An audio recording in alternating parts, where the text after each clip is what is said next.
Another day, another headline. Pull up a chair, come on in. Different minds around the table. Let's see where the night begins. Questions welcome, ideas welcome. Everybody gets to say. Leave with better questions than the ones you brought today. Community, unity, learning, thinking. Welcome to the following, where good logic has a say. Think a little, laugh a little, grow a little today. Not at all the leader of the following, not at all a cult type of cult. Hey!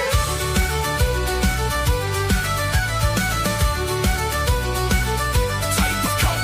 No Kool-Aid, no spaceships, no squirrel mutilations, no sacrificing goats. Tracksuits not mandatory, just highly recommended. Buy a hat, buy a mug, link in the description. No throwing virgins into volcanoes, no dancing around a bonfire while shucking off clothing in the middle of the forest to the beat of a tom-tom, beat of a tom-tom, beat of a tom. Not at all a cult type of cult. If the stream suddenly goes sideways, Joe Boomered again.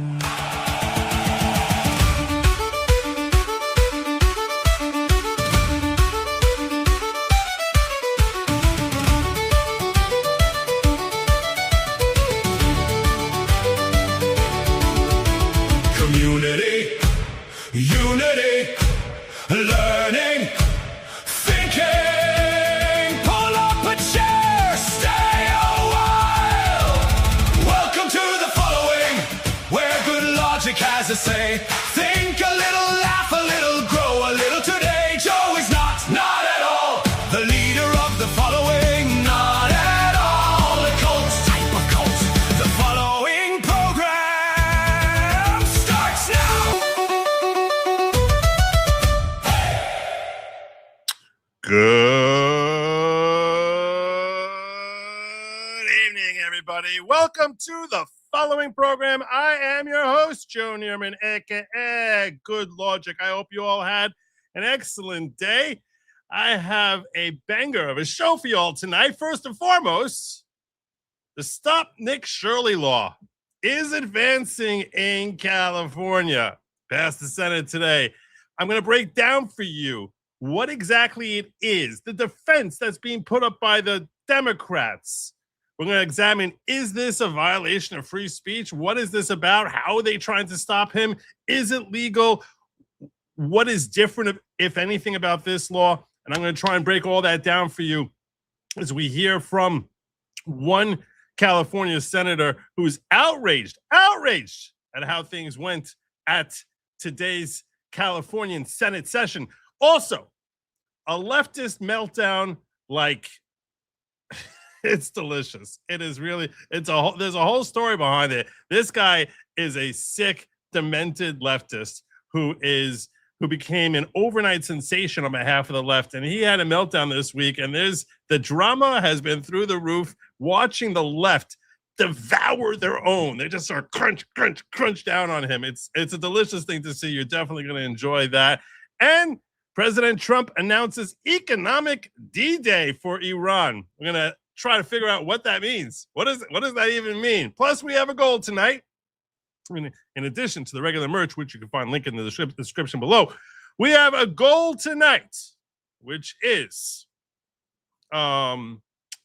if we hit, it's an unusual goal tonight. I only did this, I think, once before, but last time we hit it, I have for you all a song that I put together, brand new song. You never heard it before. And I had Sin play like a little bit of it. And I was like, what's an appropriate goal for the release of this song? Because it's a funny song. It's a funny song. It's a funny freaking song. You're going to laugh. You're going to laugh. The name of the song is Nobody Hurt John Thune. And I'm telling you now, you're gonna enjoy it. So tonight's goal is, if we hit, I put it as 30 super chats at $10 or more, but it's an overall financial goal. It's an overall financial goal. And part of the reason I do this is because I have my co-host here, Sin, and I told him, hey, look, when we cross $300, that's when you start like reining in cash. So I'm like, I'm going to try and make it easier for him. I'm going to try and make it easier for him by actually, putting in hours of work to create a song to incentivize people to say, hey, let's come on out there. How you been, brother? I'm terrible. I told you my ceiling fan broke right before the show, Joe. Okay, I'm very upset right now. All right, Why? Because it's hot in this room. All right. It just went out. I know that pain. Yeah, I know. I've had that pain. Yeah, I know. I know your pain. Now You don't have air conditioning. I do have air conditioning, but the fan really sort of helps circulate it in this room. Really circulate well. it. Yeah, it circulates. It's just okay. All right. Look, I don't know what to do. I don't know what to do. So you got weak air conditioning. No, it's fine. It's like the fan helps push the air conditioning, those cold fronts in your direction. Thank you. Yeah, now you're getting it. Now you're figuring it out. Jesus, man. I swear. Everything is an act of Congress with you. Hi, chat. Good to see you guys. Yes. Did you hear about the Stop Nick Shirley law? Wait, what? What happened to the only thing I've been researching all week, because people kept sending it to me last week, was the basically the destruction of the NFA. And so I was looking into everything illegal that I can now purchase. So which that's on hold because now I've got to buy a ceiling fan. What's illegal now? Well, nothing really. I mean, you can just go buy a silencer. You don't have to worry about the tax stamp.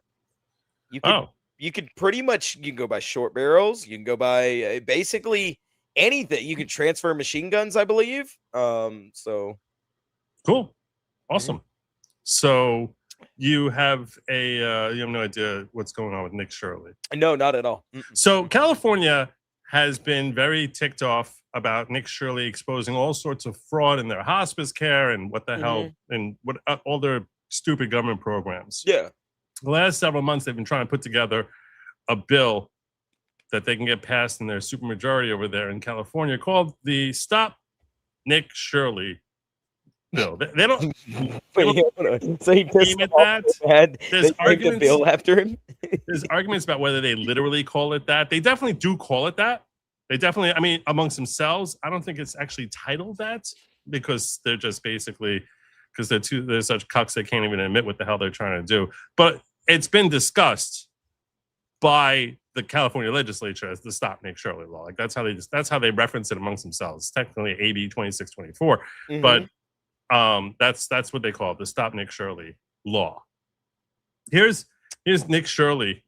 This has been going on for months, but it's had a major push forward today when it passed the California Senate. And here's where we have Nick Shirley asking them about this law. That's not going to work. You sort of need to show. You need to share. You might want to share the screen. You might want to share the screen, Joe. You know what? That's what you get for making fun of me and my ceiling fan. That right there. That's God right there saying, you know what, Joe? You shouldn't have done that. Could be. I don't know that that's what happened, but could be. Speaker Rivas, how are you doing? What do you think about the Stop Nick Shirley Act? AB 2624. These guys are like literally running. I don't know anything about it. And do you think there's any conflict of interest there with Mia Bonta and her husband being the AG? That just shows you everything you need to know. These people won't even answer the question. Crazy. Like these people are co-authoring bills, yet they don't even know what's on these bills. And it's a direct violation of the First Amendment too. Speaker, and that's one of the things I want to address. Is this actually I was about to ask of that. The First Amendment? So what exactly are they trying to do to Nick Shirley with this bill, though? Well, okay, so for those of you who are unfamiliar with who Nick Shirley is, he's a guy who's gone viral several times by exposing fraud. You probably may not recognize the name or you might not remember the face, but he's the guy who basically exposed the Quality Leering Center in Minnesota. And after he had such success exposing the billions in fraud going on over there, he ended up going over to California and exposing them. And he really initially targeted, at the very least, their hospice care, where they have way more hospice centers than anyone else. And, you know, like dozens in the same building with no one there. And he went around exposing all the fraud that was happening in the hospice centers. So in California. I mean, they have hundreds of them. How many hospice? How many people do you think there are, even in a state as large as California, where how many people are on hospice care? Like, I mean, Countless, hundreds of thousands, if not millions. it literally makes no sense. Have you? I mean, in your life, and even when someone goes into hospice care, it's not like they're there usually for like more than like a month or two. You know, it's like that's the last hotel. Yeah, that's the last ride right there. That's the last ride. That's why it's a hospice care. It's not like it's a hospital. It's a hospice care. It's like So, but they've got like I think 500 hospice care, 5 to 600. They've got a whole bunch of them. So, so this was back when it first was coming out. The statues when he was doing that. We have a little more over here. AB 2624, authored by Democratic Assembly member Mia Bonta, aims to protect immigration support service providers from harassment and potential threats. She says it's about safety, ensuring organizations operating in the public space are not targeted. But Republicans argue the bill could limit transparency, raising concerns about public oversight, and have nicknamed the bill the Stop Nick Shirley Act. He's a YouTube personality who has raised concerns about hospice fraud in the LA area. On Thursday, he was at the state capitol trying to question lawmakers who co-authored the bill, including Democratic Assembly members Shadeh El-Hawari and Josh Lowenthal. He didn't get much from them, but I was able to get this response from Lowenthal. Ms. Bonta is not looking to silence anybody and certainly not wanting there not to be dialogue about anything out there. What is really more about making sure that anybody who's operating in the public sphere is safe from violence. And I support that wholeheartedly. A controversy? No. It's not. No. This bill is just to simply stop them from being questioned as they're coming and going. It's so they can't be ambushed and they don't have a prepared speech for the person that's in front of them. That's all it is. So they can't look. So you can't get a stupid soundbite out of them. Well, we'll take a look soon at what the bill actually says. I'm willing to bet it says something along those lines that it's going to now be illegal if you walk up to a member of their Senate or whatever the hell they have out there, and you're then going to be in some form of felony or misdemeanor or something along those lines for assault. It's pretty brutal, but I'll get there in a minute. We'll get there in a minute. You're on the right path. You're on the right track. I'm learning punctuality from Joe. I'm here at the start instead of 45 minutes late. Hey man, I've been having that same problem too. I think Joe is like really paying attention too much to him. Joe, Sin is a dirty, dirty boy, but not as dirty as California and its politicians. It's hard to be that dirty. Thank you. It is. Thank you. Thank you so much. Grimsbar pointing out, member for 52 months. My old homie. Everyone is dying to get in. But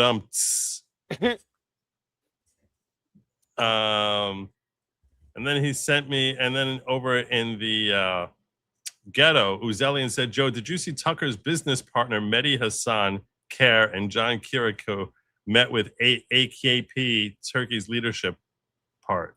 No, I didn't see that. That's pretty astonishing.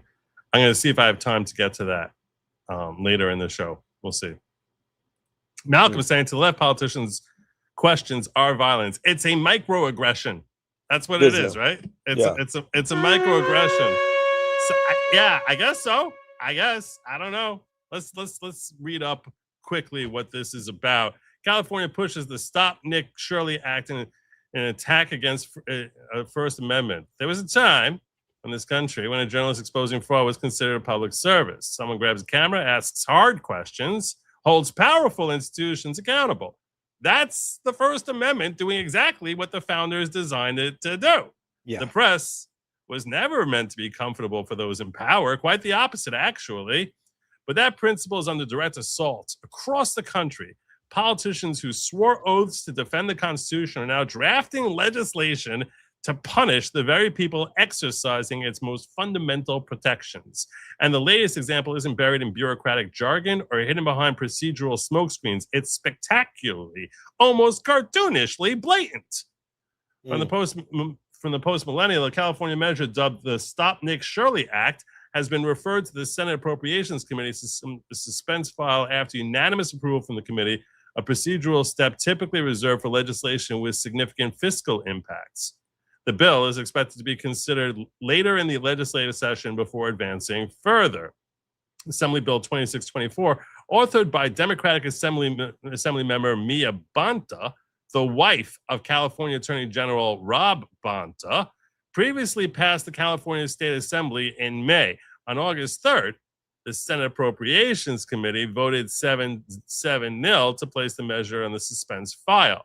The suspense hearing is scheduled for August 13th, after which the bill could become eligible for a vote on the full Senate floor later in August, which happened today or yesterday. It happened within the last 48 hours for sure. California State Legislature crafted a bill and nicknamed it after specifically independent journalists, not a criminal, not a spy, a guy with a camera, Nick Shirley, whose great offense was standing outside nonprofits suspected of committing fraud and recording what he found. His videos went viral because they exposed what the mainstream press couldn't be bothered to cover: organizations receiving taxpayer dollars that appear to be engaged in fraudulent activity within the immigration services space. So naturally, California's priority wasn't investigating the fraud. No. It was shutting up the man who spotted it. And then there's the authorship. Assemblymember Mia Bonta penned this legislation. Her husband, Rob Bonta, serves as California's Attorney General, the state's top law enforcement official, the same state apparatus that would enforce this very law. Cozy arrangement that, on paper, the bill expands California's safe at home address confidentiality program. So this is now how the sausage is being made. What exactly are they doing here? You can't just say no reporting on stuff, because that seems like, a violation of the First Amendment. Yeah, it seems like a major oopsie. They're not looking for that's my political term. It seems like a massive oopsie. They're not looking for something that's going to be overturned by the Supreme Court 10 seconds after it gets reviewed. So you have to try to figure out how to make it at least, seem legally viable and not a direct violation of the First Amendment. So the bill expands California's safe at home address confidentiality program to cover people who work or volunteer in immigration support services. It would criminalize publicly posting personal information of a protected person with intent to incite harm. Sounds measured enough until you dig into the definition. So, what they're basically like that jackass we just heard from, who's a Democrat supporting it, they're basically like, well, we're trying to keep people safe. This guy's going around here doxing people, saying that they're committing fraud, and now you're exposing these people potentially to being harmed by some lunatic who wants to take vengeance into their own hands. Well, but hold on, no. Because doxing is already illegal in California. Doxing is already, if you don't know this, if you're not a public figure, doxing is almost already illegal across the board in every state in order to do harm or anything like that, because of the swatting epidemic, because of YouTubers. You know what I mean?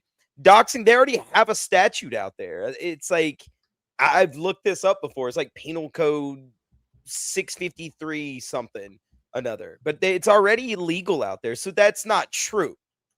They're just trying to do it now for public figures is what they're doing. Yeah. Well, that's what you're correct to point out, because that was one of the things I was researching for tonight's show is exactly, I was like, they must have some sort of doxing law, right? Almost every state has one. Like, mine in my state's like a class A misdemeanor or a class 3 felony. Like it's a pretty big deal. You do like a year in jail for doxing people. So yeah, it's like so. So what is exactly happening here? Well, what they're doing is they have classes of people who they deem as being specially protected.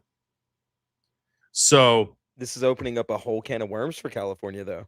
So what they're you need to have that, let's say, for people who are potential victims of domestic abuse. I agree. So but a woman flees from her violent, ex. Yeah, they already have that in place. I do believe that's already in place, 100%. Yeah. Well, now they're basically saying all of the people who work in these industries are going to be treated like those domestic abuse victims. Okay, then how are we?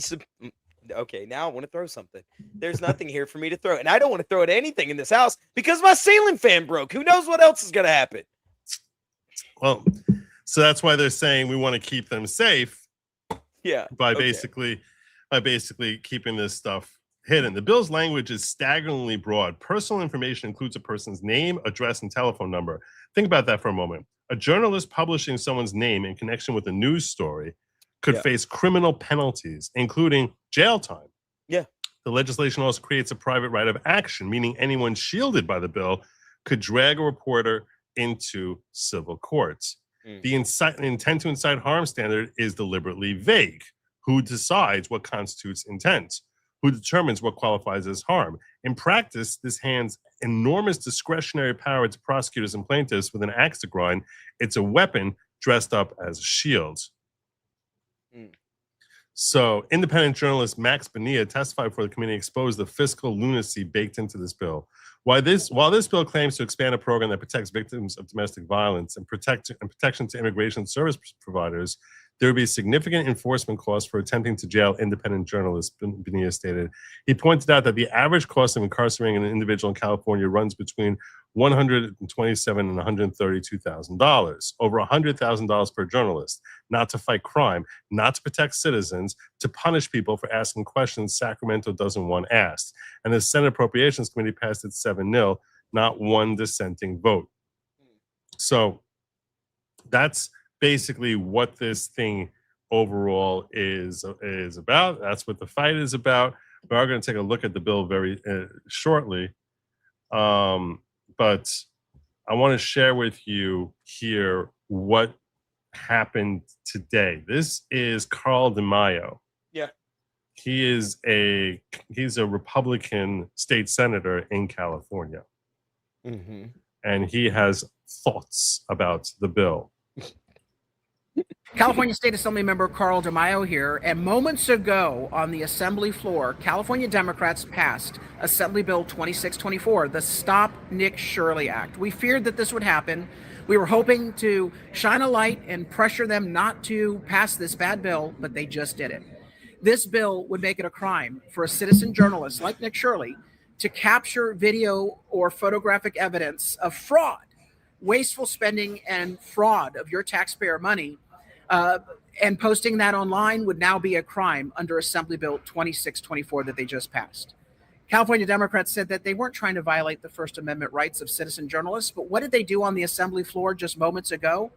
I'm an elected representative, and when I stood to expose what they were doing with AB 2624 and argue in opposition to the bill, they violated my First Amendment rights as your duly elected state representative. They shut off my microphone. So they didn't even want to hear from him. When he got up to argue against the bill, they're like, oh, no. Hell no. He shares the video. Watch the floor debate. Watch what they tried to do, and you'll see that these are not people who care about the First Amendment. No. They're willing to trample First Amendment rights, whether you're a citizen journalist or a duly elected state representative. California Democrats don't care about freedom of speech. They care about protecting fraudsters. They care about their own power. Yeah, of course. It's just about their own power. Watch for yourself. Thank you, Mr. Speaker. I rise in strong opposition to AB 2624. And there's one of two options here. Either the author does not understand the contents of her bill, or she's misrepresenting. Decorum. Have some decorum, please. Assembly member Schultz, you are recognized. Point of order, state Mr. your point, Speaker. sir. The member from San Diego is quite literally attacking the author of the bill. I would ask him to respect the custom and traditions of this body.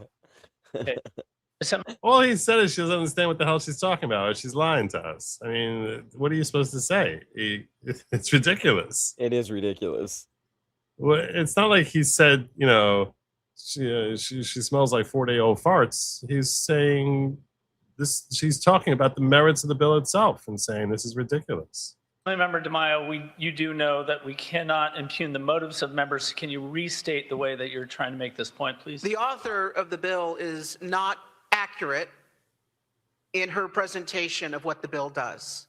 And it's important, whether you support it or not, it's important for people to know the truth. First and foremost, this bill is not needed because we have extensive state law that prohibits violence and harassment. All of those laws can be used to protect anyone who's being targeted unjustly.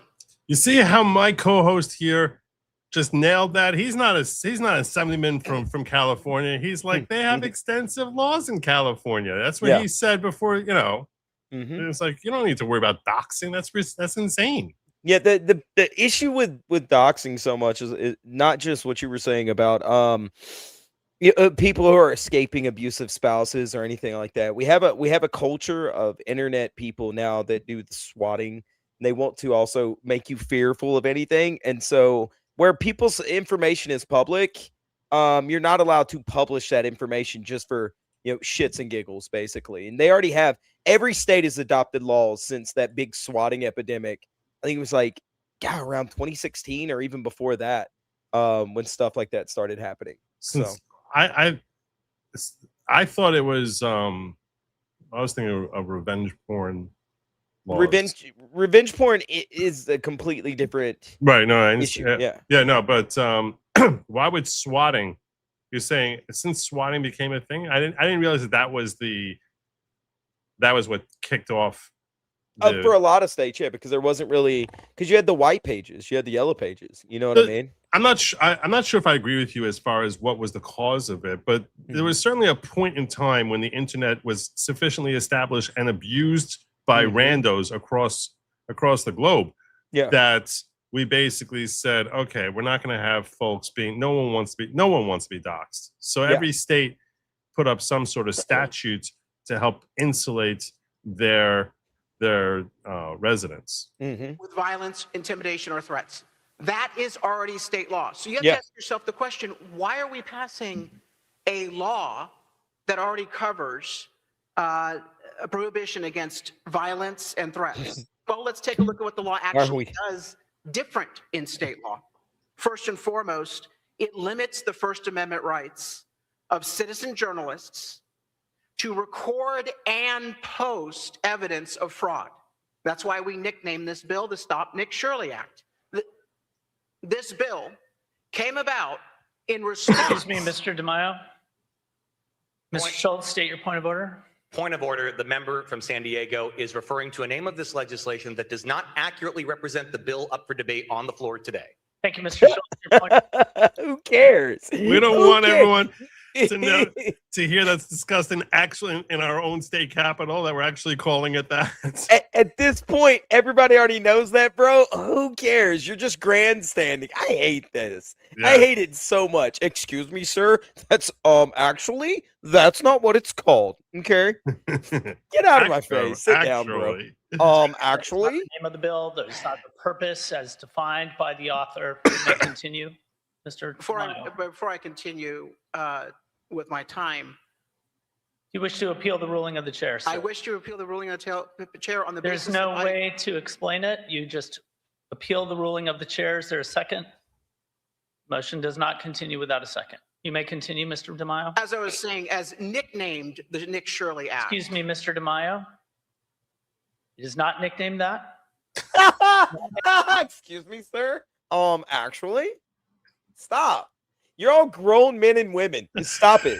Everyone in the world calls it the Stop Nick Shirley Act. The name of this stupid statute that they have here. What do they call this thing here? I don't even know. I don't know what name they gave it. But yeah, that's the actual law there. But whatever it is, the entire world calls it the Stop Nick Shirley Act. You only introduced it because of Nick Shirley. Everyone knows this, and the objective of this bill is to punish him if he continues doing what he's been doing and embarrassing California for the levels of fraud that they not only allow to go unchecked, but they actually have legislation designed to promote. So, and define. Excuse me, Mr. DeMaio. Just wait a moment. I've now already ruled on that. If you continue, we're just going to move on. One of my major arguments here is that this body is trying to limit First Amendment rights of citizen journalists. That's exactly what you're trying to do to me, a duly elected representative, trying to criticize this bill and persuade people not to adopt it. You are showing true colors when you try to stop my arguments on this floor. You can try to stop me from speaking on the floor, but the truth will prevail. Let me talk about the truth. Section B1, 6219B1 is very clearly a section that says that if someone records and posts video evidence online, they are in violation of this law. Section 4 of that same provision says that they can be sanctioned in court for violating the law. That is what you are doing. So when the author says, this doesn't stop people from recording people in public, well, that part is true. It punishes them if they post the video online, which has always been our objection to this bill, which has always been the nature of unconstitutional. And that's what exactly freedom of the press is publishing things. Hey, every time that's what real journalism is. Real journalism is you go out into the street, you actually find stuff and you actually share it with the public. That's what real journalism is. So yeah, they want to stop citizen journalism is what it is, because they want you to only talk to the approved people that are going to give them the approved questions and answers. That's it. Yep. We need because they'll eventually make a ruling on this. If it passes, they'll make a ruling on this and they'll go, well, these people are allowed to stop us, but these other ones are no. With knowing California, they'll end up making some sort of licensing and monetize it too, where now you have to go get some sort of special license in order to do that. Oh my God, California is a nightmare. I can totally see that happening. I mean, in New York, they already have something akin to that, where you have a New York press badge, and that gives you certain powers. Yeah. So in order to get that press badge, you have to actually go through different, hoops and hurdles to try and show that you report on the news and that you upload it. It's like, and then they approve you, and now you have a stupid badge that enables you to bring your camera into a courtroom. Yeah. I understand needing credentials for certain things. I do understand that, right? We had that whole thing with Lincoln or whatever, that whole situation with that guy. He got shot in the head or whatever. Just not letting everyone all willy nilly around certain politicians. I get protecting them, but out in public, no, you should be allowed to be stopped and questioned. This is a court trial. This is something that is supposed to be public. Yeah, no, I agree that that's also retarded. Yeah, that's also very Joe Neerman of them, is what I would say. I'm adopting that instead of the word retarded now. I don't get it. That's like when you call someone who's 7 feet tall, tiny. That kind of thing. Yeah, okay, you got it, Joe. That's it. That's what I'm doing. On First Amendment rights. Any of the lawyers in this room know what I'm saying is true, and very soon I believe you will realize that when it is challenged in court. By the way, this also directly eliminates the SHIELD law provisions that protect journalists. One part of your amendment in this updated version of the bill specifically eliminates the exemption for journalists. How can you not say you're not targeting journalists when the latest amendment on the Stop Nick Shirley Act, as I call it, eliminates the provision protecting journalists in this bill? Point of order, Mr. Speaker. Just a moment. There we go. State your point, Mr. Schultz. I would simply ask the member from San Diego to honor the ruling of the chair and refer to the legislation by its proper name and not the name that he has chosen to make up today. Excuse me? I'm actually Nick Schultz, you're a dork. You're a freaking dork. It's insane. Excuse me? Point of order? Could you actually stop doing that, please? Crazy. It's crazy. It's insane. What a nerd. And Mr. Meyer, you may continue. Assemblymember Wilson, you are recognized. Point of order. I did note that when you made the ruling that you said that if he was to refer to this again in a proper way, that you would simply move on. So I would ask that the chair follow his direction. Thank you. They're so desperate to silence everyone. Silence them! Silence! You must stop speaking. Member Wilson, your point is well taken. We're going to move on. So there you go. So he was basically silenced because he referenced it as the Nick Shirley Act. It's unbelievable. It's really crazy.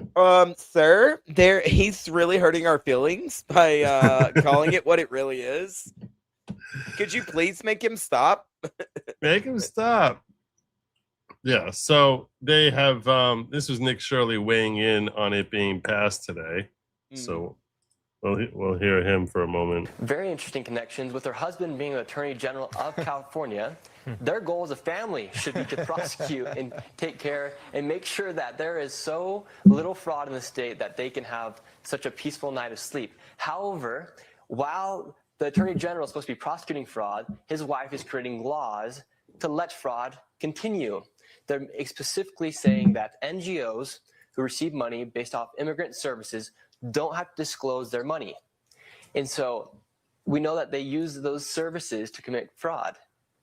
Very interesting. So the point is, and here's what the real repercussion is. This is going to give license for them to actually hide the names of people so no one will be able to do research. Yeah. Because they're going to be like, look, do you want to shield these potential victims? So what they likely are going to do is, instead of making and take them out from being public records and basically make them private, that only the state themselves has access to it, and that, you know, you can't get it the same way you can't find the name and address of a some woman who was beaten by her husband for a decade. Similarly, you're not going to be able to find the names of the people who are engaging in these activities. It's just not going to be a public record, and that way they'll help insulate them. That's definitely where this is. That's definitely the road this is going down, as far as trying to help hide the fraud. So this actually passed. They allowed it to go. It's not a law yet. It passed in the Senate. I think it still has to go. I think it still has to go to, at least according, or whatever. I think they have their own nomenclature there in California. So they actually they call it the assembly, but the assembly of dorks is what I would call it.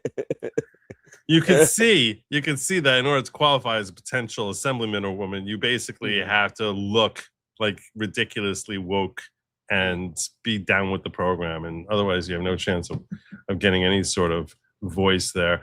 I want to share with you the bill so we can take a quick look. It's really not that long. Yeah.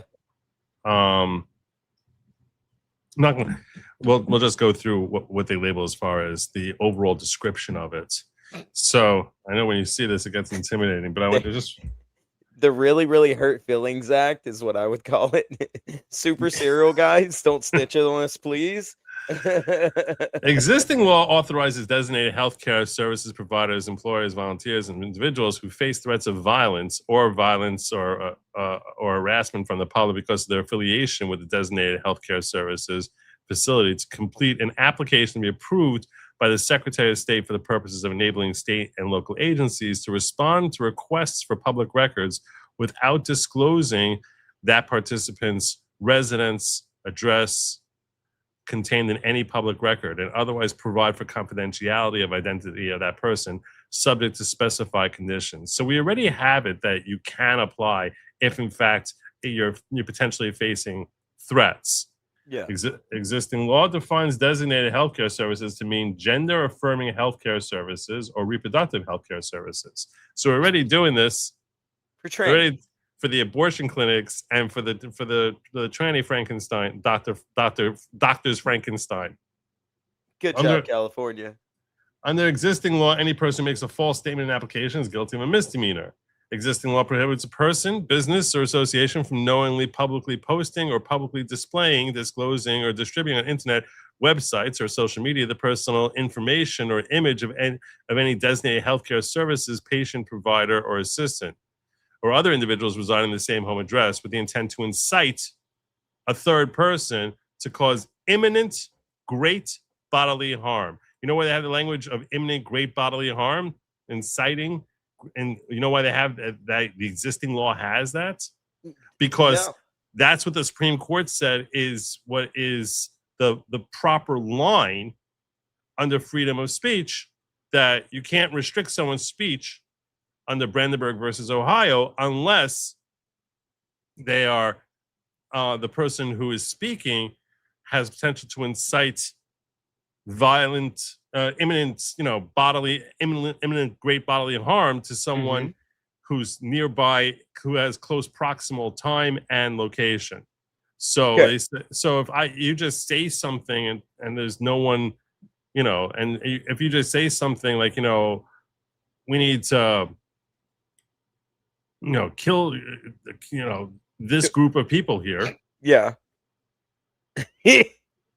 And they don't, and he's, you know, he's revving up and there's no one from that group of people in the vicinity, you know, within like, you know, a half-hour walk, you know, commutes up from there, that's not considered incitement. Mm-hmm. So, or if they say sometime in the future, we're going to have this meeting to try and cause great harm to various people. Yeah. That's also not incitement, because the whole point is you're revving up the crowd to bring out the pitchforks right now. That's what makes the legal speech. So that's what Brandenburg versus Ohio says, and that's very well known. Anyone who's engaged in creating legislation is very aware of this particular of that particular case law, because it's older than I am, and so you know that basically, yeah, it was basically written by Methuselah, and it is. I'm just saying. So that's why the existing law says, you know, inside third person cause imminent great bodily harm to a person identifying the posting or display. So we already have law on that. Existing law additionally prohibits a person, business, or association from soliciting, selling, or trading on the internet or social media the personal information or image. So we already have stuff restricting that you can't basically engage in revenge porn. Existing law prohibits a person from posting on the internet or social media with the intent that another person imminently use that information to commit a crime. So we already have these limitations. So this bill would, commencing October 1, 2027, similarly establish and address confidentiality program for a designated immigration support services provider, employee, or volunteer as defined, who faces threat of violence or harassment from the public because of their affiliation with that service. And this bill would additionally prohibit a person, business, association from soliciting, selling, or trading on the internet the personal information or image of a designated immigration support services provider, employer, volunteer. The bill would, among other things, prohibit a person from posting on the internet the personal information or image of a designated immigration support services provider, employee, and volunteer, or other individuals residing at their home address with the specific intent that another person imminently use that information to commit a crime involving violence or a threat of violence. That is, they crossed out imminently and they just said likely. It doesn't have to be imminently. That's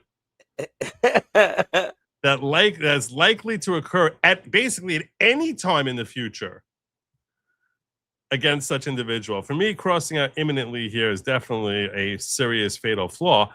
But even if they had the word imminently put back in here, right? Because it has to be imminent under Brandenburg versus Ohio. If it's not imminent, so what? It's like I'm imminently transferring it to you. That's retarded. If I'm imminently transferring it to you, but you're not going to act on it for another 6 months, that's not.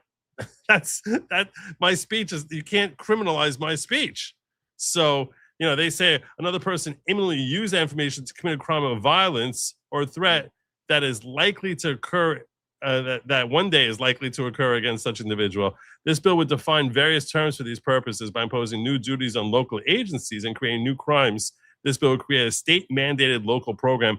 It's kind of retarded. It's very clearly designed, because when they're talking about local agencies, they're basically telling that we're going to have the local agencies start shielding this personal information, so you just won't be able to do the research. You don't know who's registered. If I don't know who's registered to provide these services, and then how am I supposed to expose them when they're not doing anything and just bilking the state?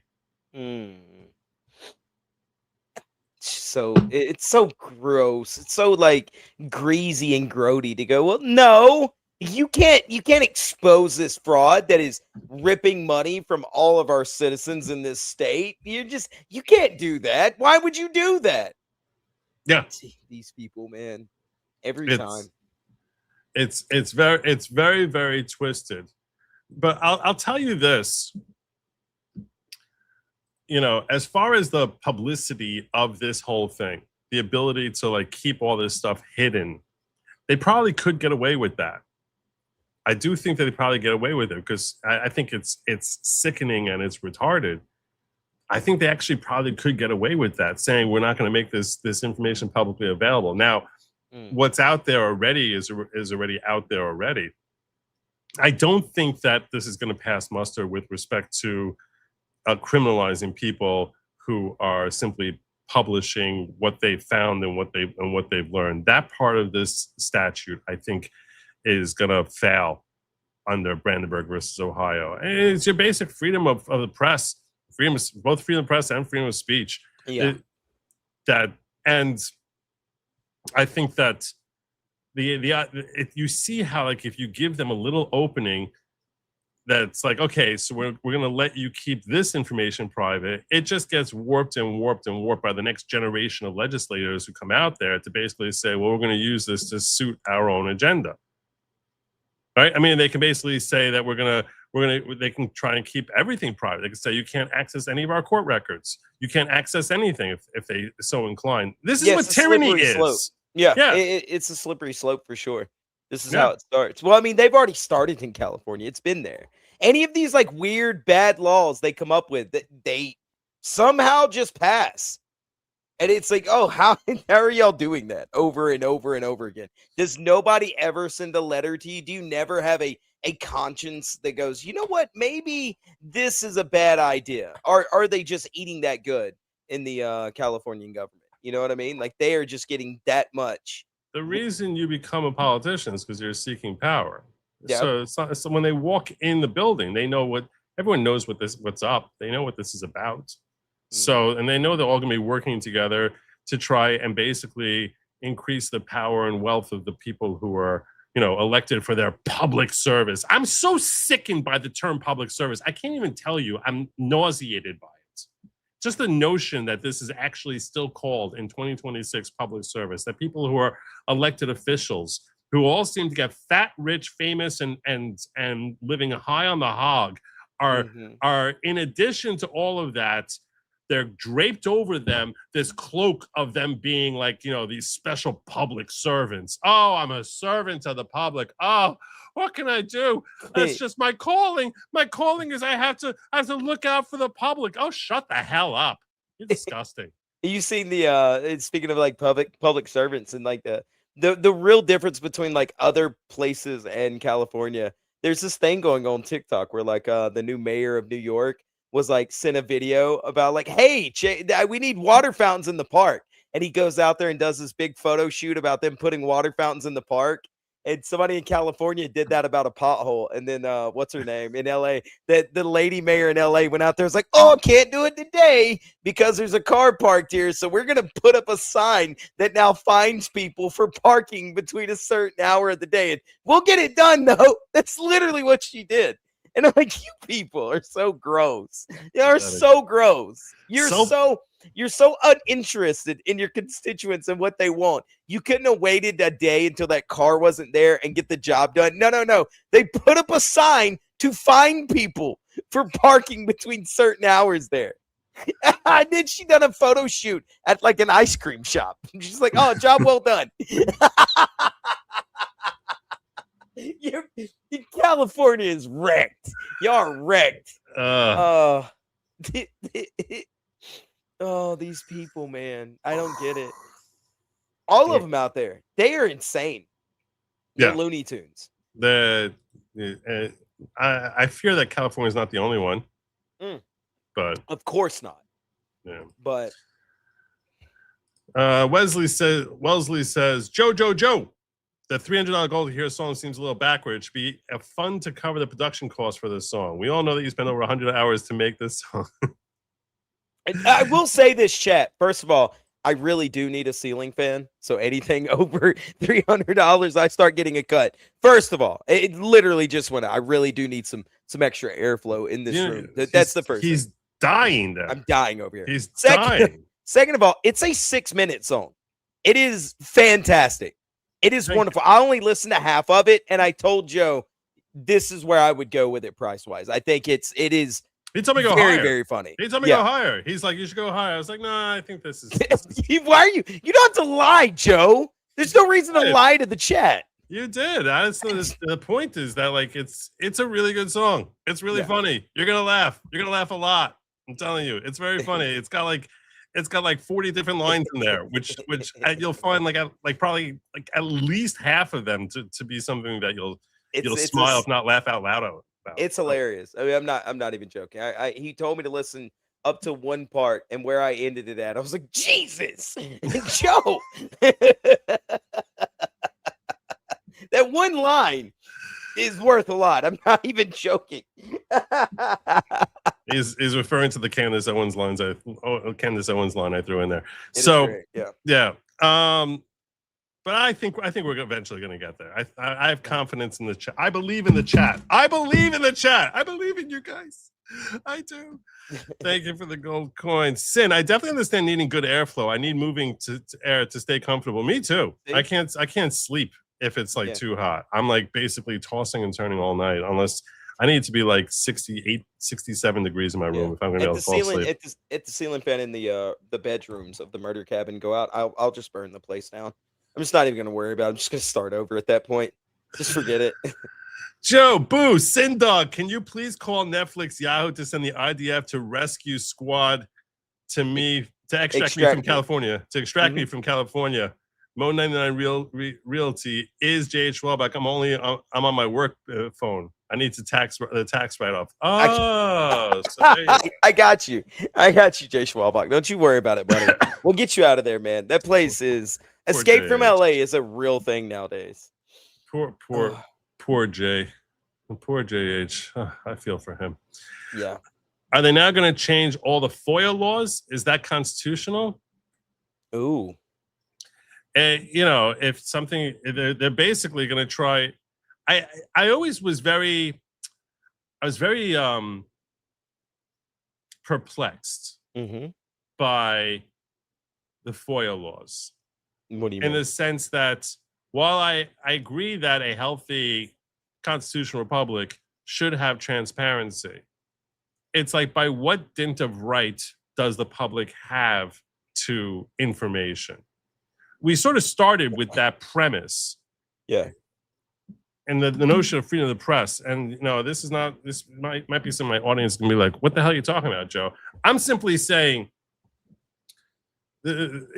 just bear with me, okay? I'm just speaking on principle and philosophy. I agree it should be something that's there. I agree that we should have access to all this public information. I guess the reason that we should that this is something that is objectionable is because this is the public pot. Meaning what ends up happening is, who's paying this at the end of the day? It's Californians. Californians are the ones who are paying off for these different social services. So it's their taxes. So if you're extracting their taxes, there should be a duty to have it be public. I mean, I sort of wondered with respect to like court systems, like why it is that that's something that the public should be able to access. But as I'm thinking about it more, whenever you have a government agency that is supposedly acting in conformity with law, supposedly acting in the best interest of the public, that enables you that when you're voting, you actually know whether these people have integrity or they're corrupt, is if you actually have a situation where it's mandatory that you publicly expose where the money is going, who's getting it, what it's being spent on, what type of vetting processes do you have, how effective are your governmental leaders at their oversight to ensure that there's not massive fraud, that they're not kickbacks to their friends who are going to be who are going to basically support them, and then they're going to support each other, and they get their campaign donations, and they're basically washing money, your tax dollars, back and forth between themselves. So I think that, so in principle, that's where it should come from. But then you actually have in practice, well, that's the way it should be. But is it something that by law they're actually obligated to do? See what I'm saying? Yeah. Yeah, I see what you mean. Is it by law they actually obligated to have that transparency? What law, what statute can I point to and say you're obligated to have transparency about how you're spending my money? Should it be that way? 1,000%. But Yeah. is there actually a statute that says you must maintain transparency as to where our spending dollars go? And No. I question whether those statutes exist, particularly in a state like California. I can't think of any. I honestly can't, like, off the top of my. Now, granted, I don't go through every state statutes unless I need to research something. But no one does. Yeah, No one does. I don't think there are any at all. Period. And, I mean, it's an interesting question for. I'm going to ask Claude if Claude can come up with different. Claude Is that what you're my new naming Grok now? No, Claude is a different AI. Oh, Jesus, Joe. What's the matter? I'm not saying anything, bro. You haven't even heard the voice yet. You hear the voice, you can be like, Joe, what the hell? I haven't even heard the voice yet. Oh, I already don't like that sound. Claude, can you tell me, are there any statutes on either a federal level, which I doubt, or on a state level in the state of California, which mandates that there's transparency as to how their tax dollars are being spent? Good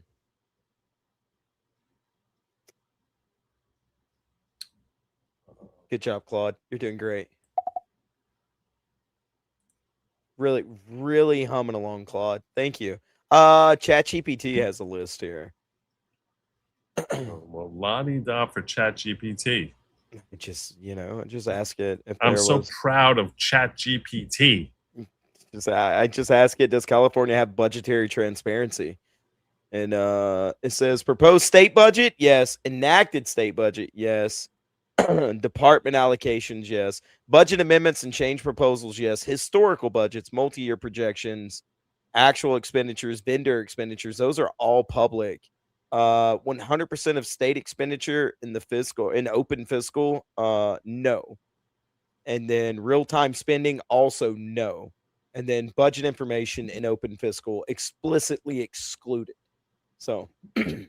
One more time. All right. The last one. Budget information in open fiscal is explicitly excluded. So anything in the open fiscal year at that moment is excluded from public. And then real-time spending is a no. And it gives an excuse, though. They claim that real-time spending in California isn't open to the public because data has a lag. Yeah. Well, all I know is I can go to Walmart Walmart and my checking account nails me right then and there with a notification about what I just spent. So I'm going to give you what Claude gave me, okay? Federal, yes. Real teeth. California, much weaker. And that gap is actually the sharper point for tonight if you're tying this to the immigration nonprofit story. Wait. Not just request-based. What? Federal Funding Accountability and Transparency Act, FFATA 2006, requires federal agencies to report every grant, contract, and loan award over $25,000 to a public searchable database, usaspending.gov. Since 2010, it also requires first-tier sub-award reporting. So you can often... Yeah, the problem is that they basically spent a lot of time talking about the federal statute. So I'll share with you what he gave me on California. Natel. I agree with you. I like Grok's voice way better. I like Grok way better, too. I don't know who this Claude guy is, but he's really not doing Joe any favors. He sounds like an overweight British guy, though. He breathes, your AI breathes heavy, like it's exhausted by you, Joe.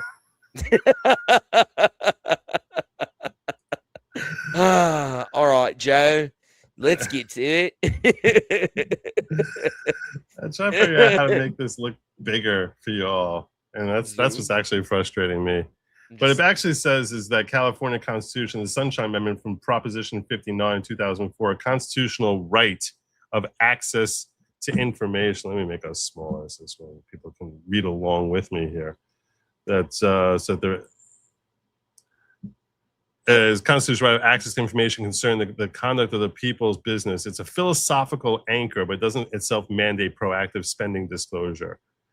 So in the California Public Records Act, that was recodified in 2023 from Old Government Code 6250. This is the CPRA FOIA equivalent. You can request records, including contracts. and financial records held by public agencies subject to a long list of exemptions. So they basically, in California, they have a rich history of basically trying to make it as difficult as possible for you to actually find out what the hell they're spending their money on. Which, yeah, I'm going to tell you, JH, you got to move. Yeah, you I don't got know to, buddy. I don't know what to tell you. Yeah. I'm sure the weather's beautiful where you are. Mhm. You know, I'm sure you got roots in history there. I don't know what to tell you. I don't know what to tell you. I don't see this situation being fixed anytime soon for you. I just don't. I don't. I think that you're living under a commie regime, and it's run by Democrats, and Democrats are soon to be run by the CCP. And why do I say that? It's because they keep bending the knee to the Democratic Socialists of America, the DSA. DSA keeps winning all their primaries now. They're basically the only Democrats which can win elections in that party. And when I say that it's like they're being run by the CCP, that's not me saying it. That's Representative Anna Paulina Luna saying that. You know who she is, right? Yeah, for sure. She's the one member of the House I can reference. Well, like, I know her. There's things. I know her. There's reasons, Joe. I like her. You like her work. Policies. You like her policies.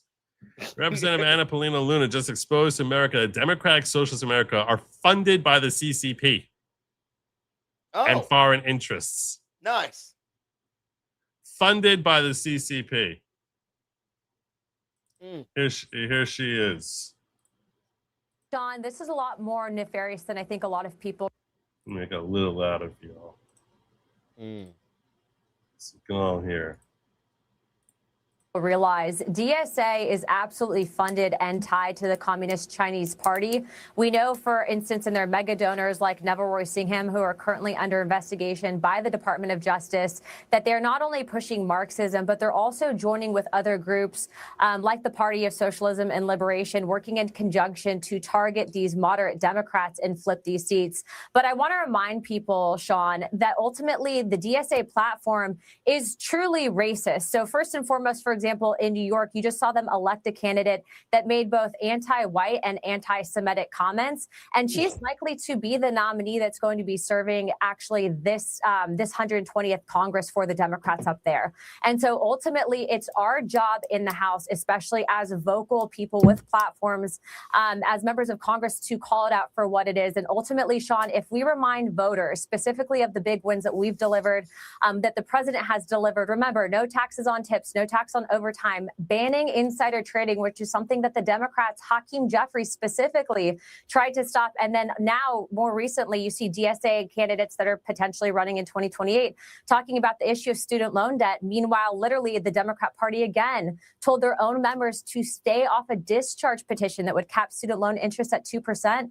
These are winning issues for the Republican Party. So we will be educating our voters and ensuring that they show up in the midterms. And I am cautiously optimistic that we will keep the crazy away.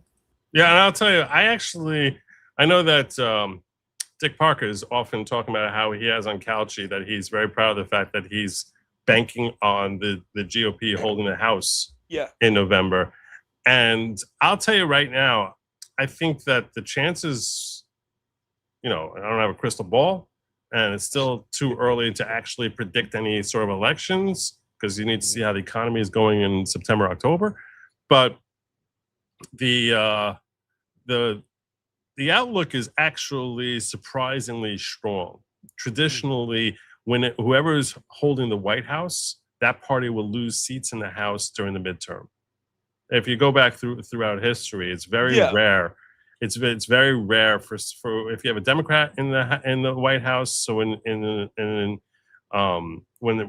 the midterms, the Republicans will make gains, and if you're a Republican in the White House, then during the midterms, Democrats tend to make gains. And obviously, the lead for the Republicans in the House right now is so narrow that a lot of people are anticipating that the Democrats are going to take back the House in November.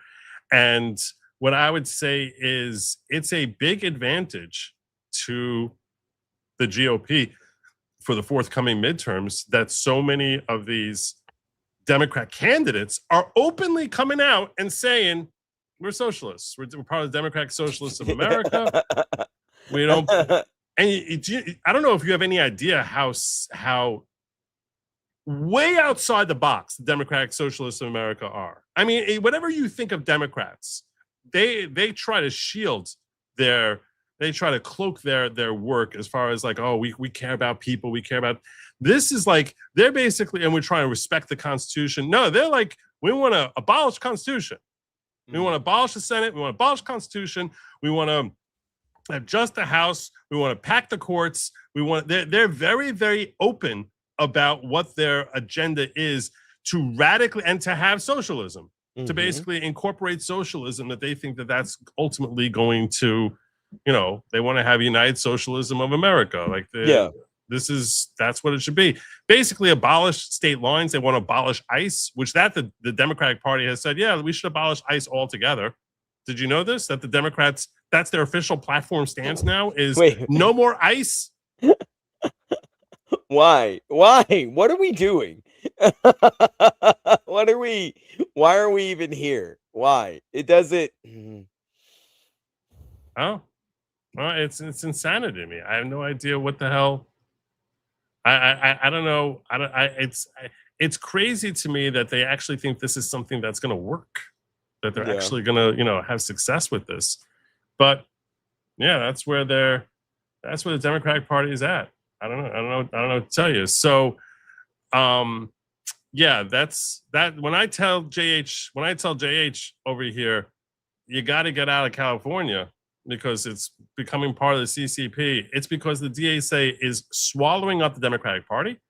They're literally starting to shift further, closer and closer towards socialist platform, and saying, "Oh, we're down with abolishing ICE," and his state is just swamped. It's just, and I'm not even sure if it's so swamped or their elections are so corrupted. I actually have a hunch it's not nearly as swamped as Californians would have you believe. I actually think I think that they are just notorious at stealing elections and maintaining their power. I don't trust their elections I don't trust them by a damn sight. Yeah, I don't trust them either. I don't trust most major Democratic cities with their elections, because it always seems to me when I talk to the people in the state, the people that aren't in, I'll take that back, modern day, people who are in the major cities will want to vote conservative or Republican, unless they're just blatantly lying. And then for some reason, they can never get out of these hellholes. They can never vote themselves out of these trenches that they've been, that they've dug themselves into. So. Could be. Joe, California knows that the Nick Shirley law is unconstitutional, but they also know that the process is the punishment. If you're a small creator and have to go to court for this, you will be crushed. Respectfully, my friend, I disagree with you on this. Wait, what do you mean? What I mean is, it's not law yet. It's not the law yet, and it's not even slated to go into effect until October 2027. Okay. But once it passes and goes into effect, there will be a right-wing journalist who's going to go to California, break that law, get arrested, and that person will basically become a hero. The guinea pig. Of the right. That guinea pig will become the hero of the right for standing up to California. And I think that they're going to end up starting a Give, Send, Go and raise $1 million in a month, if not faster. Yeah. For their defense. And this thing will potentially go all the way up to Supreme Court for violation of basic civil rights. And yeah, and I think that ultimately, I mean, there's a risk, because if somehow you lose, you go to jail. But I do think that someone is going to test this, and that person who does test it, I don't think they're going to be crushed.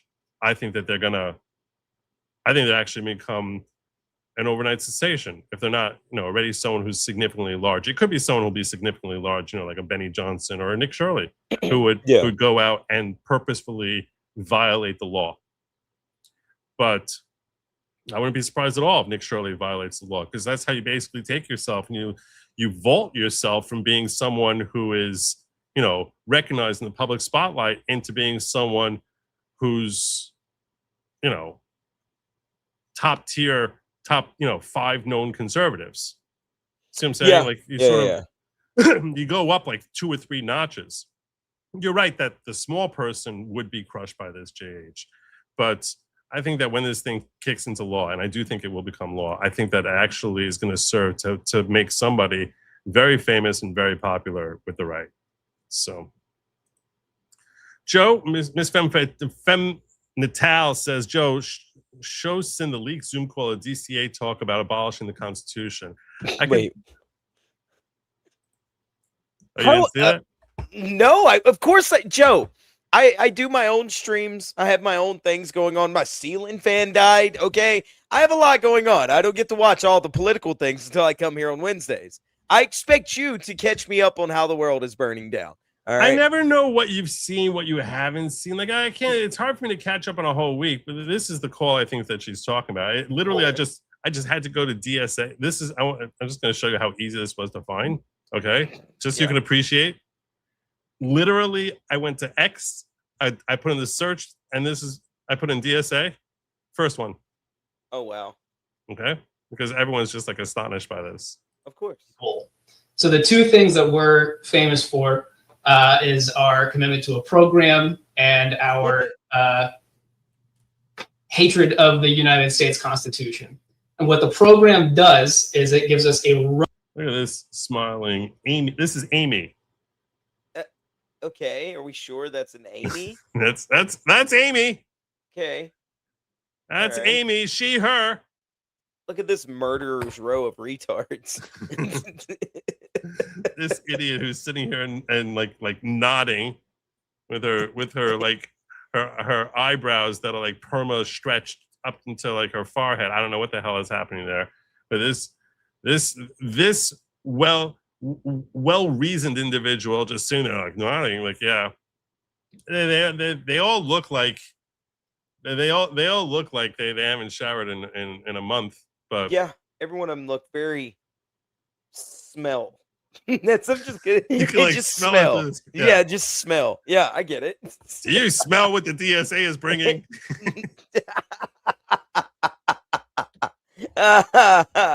So wait, these are what's the Democratic Socialists? Is that what these are? Okay, the DSA is Democratic Socialists of America. It's like I gotta learn you everything. Isn't that? I mean, isn't that basically the same thing as National Socialism? Don't nobody tell them. It is. It totally is. It's about to say it's 100% is. It is. Right. You know, what's her face? And then they're like, no, the Nazis hated socialists. They hated communists. And they did hate communists. To be fair, they hated communism. They enjoyed the idea of socialism, of everything being nationalized and controlled under the government, period, point blank. The way politics were defined, the way these ideologies were defined 80 years ago is very different from the way we define it today. What's considered left back then is not at all what's left today. And I don't simply mean that the Overton window shifted. I meant I mean as far as, you know, that they were drawing a very sharp distinction between things that most people today would not be able to draw that distinction. So for example, you know, the Nazis, which they were all about specifically that the means of production would be controlled by the individual. Yeah. As opposed to communists, that it's like, no, the state officially owns everything. Yeah, that's you nailed it. 100%. That's exactly what I was going to say. Yeah. So in that sense, you know, it's owned by the private individual. However, under fascism, you own it, but I basically can direct you as a member of the state. I, as the state, can direct you what you're going to do with it. So you're technically the owner. You're the manufacturer of cars.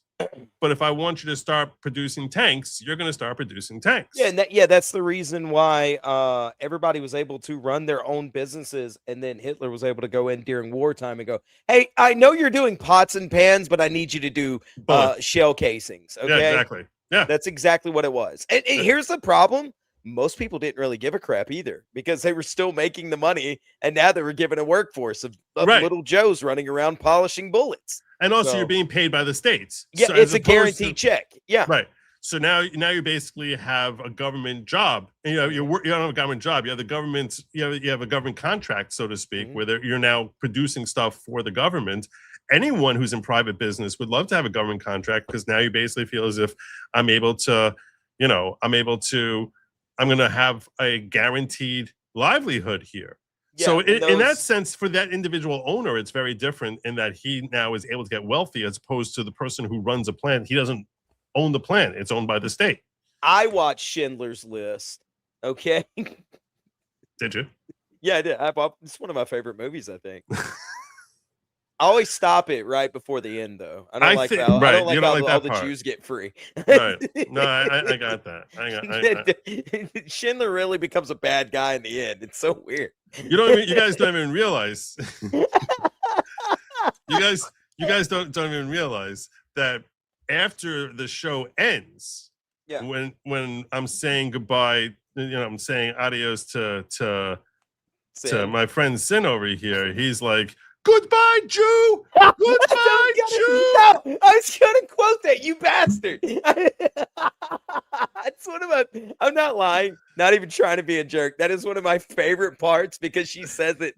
The little girl says it so weird. Goodbye, Jews. There's so much vitriol in her voice. Goodbye, Jews. I don't know if I told you that. I haven't mentioned it on the show in a long time, but like before 9/11, because this movie goes back to the 90s. Yeah. Before 9/11, you actually can go to an airport and see people and see off your friends and family. Like you can go to the gate. And you can walk them all the way to the plane, actually. Yeah, you can walk them to the gate. Mm-hmm. And when a friend of mine was going to Israel, I had like a trio that we used to hang out with them. So the three of us went there to see one of them off. And what y'all call like a group of y'all, like a banker of Jews or something like that? I like it.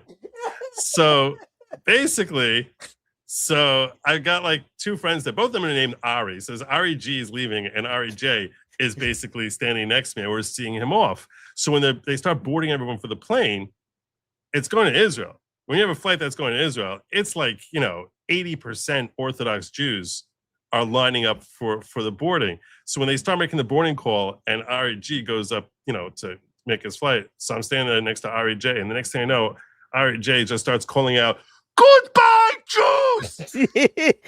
Goodbye, Jews!" And like the entire gate just sort of like turned like, what the hell? And then you see like, some guy in a yarmulke basically screaming at it. It's pretty funny. I fell over laughing. RJ is really funny. So this is the Democratic Socialists of America. And they are basically here to tell you what they're all about. Beyond the weird commie type of facial hair. This is like this guy looks like he stepped out of like, I don't know, 1884, and with this handlebar mustache. That guy looks like he sexually harasses women. I'm just saying. They all look like victims and their that whole thing a while and back. The predators that they love. They all look like they're on the left that just get in to just talk to like lefty women. Every one of them. The guy on the far right looks like the manliest lesbian I've ever seen in my life. Yeah, that guy. Look at him. That guy was born in a Subaru. That's Amy. Don't make fun of Amy. Amy's my favorite. This guy has the patented perpetual scowl over here. Gene. I don't know what's wrong with him. It looks like he has a little Hitler mustache or something. I can't really tell, but it's yeah. So see Derek Varn, who's sitting here just soaking it all in. He's just excited to be part of this prestigious meeting of the great minds of the DSA. Hatred of the United States Constitution. And what the program does is it gives us a roadmap to revolution, and it gives us the obstacle that we finally will have to get over to have a revolution, which is the United States Constitution, the basis of the United States government. You stupid bitch. And what the minimum maximum program specifically, what that format specifically gives us is that roadmap. It gives us the minimum circumstances under which we would be able to take power and govern.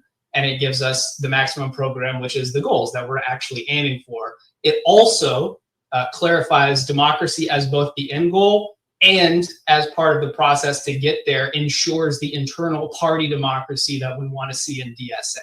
So it really wraps up the revolutionary tradition of democracy that I think socialism and abolitionism in the United States have always been a part of, and aims at a future that we can live in as a human species. Because I think absent a revolutionary democratic socialist republic in North America, we may not have a livable future. So they're basically calling for revolution. Well, give me a second, Joe. So that they can abolish the Constitution. You stupid bitch. You absolute stupid bitch. I hate to talk like that on this show, but you are one stupid bitch, sir, because I guarantee you also don't like guns. How are you supposed to do a revolution with no guns? Well, I mean, a handful of them are shooters, so maybe they figure that they'll pave the way for them. Yeah, but that like 2%, only about 48% of them, or only about 52% of them survive. Okay, that is a very small number. Okay, all right, are we doing the math here? So they have what, 3 people in the entire country? I can't with these people. You are insane. Also, don't wear a cutoff shirt. You look like a dork. All right. Feel better. I wasn't even going to comment on the cutoff shirt. Stop wearing sleeveless shirts. My heritage is not your cosplay. Wait, are you wearing a sleeveless shirt right now? Always. What are you talking about? It's either a sleeveless shirt or overalls, man. What are you getting at? He looks like such a communist, though, doesn't he? Yeah. I think that's why he has the mustache, specifically because he's like trying to look like someone who is like a founder of Marxism. He's basically trying to look what he imagines Karl Marx to look like. Yeah, it's a costume. I learned. Well, let's be fair. If you were going to be part of this organization and you didn't normally look like this, you probably would like play that part up for the role when you get on camera, right? Well, like you're like, okay, I got this big meeting coming up in a week, so this showering is out. It's done for a week. Showering is out. I have to make sure that my hair looks like completely matted. Yeah, practice my scowling, my terrible camera angle. Every one of these people have a terrible camera angle. Every one of them have a terrible camera angle. The guy on the bottom right, his facial features haven't changed once. They should probably do a wellness check on him. I'm not even kidding. Poor Gene.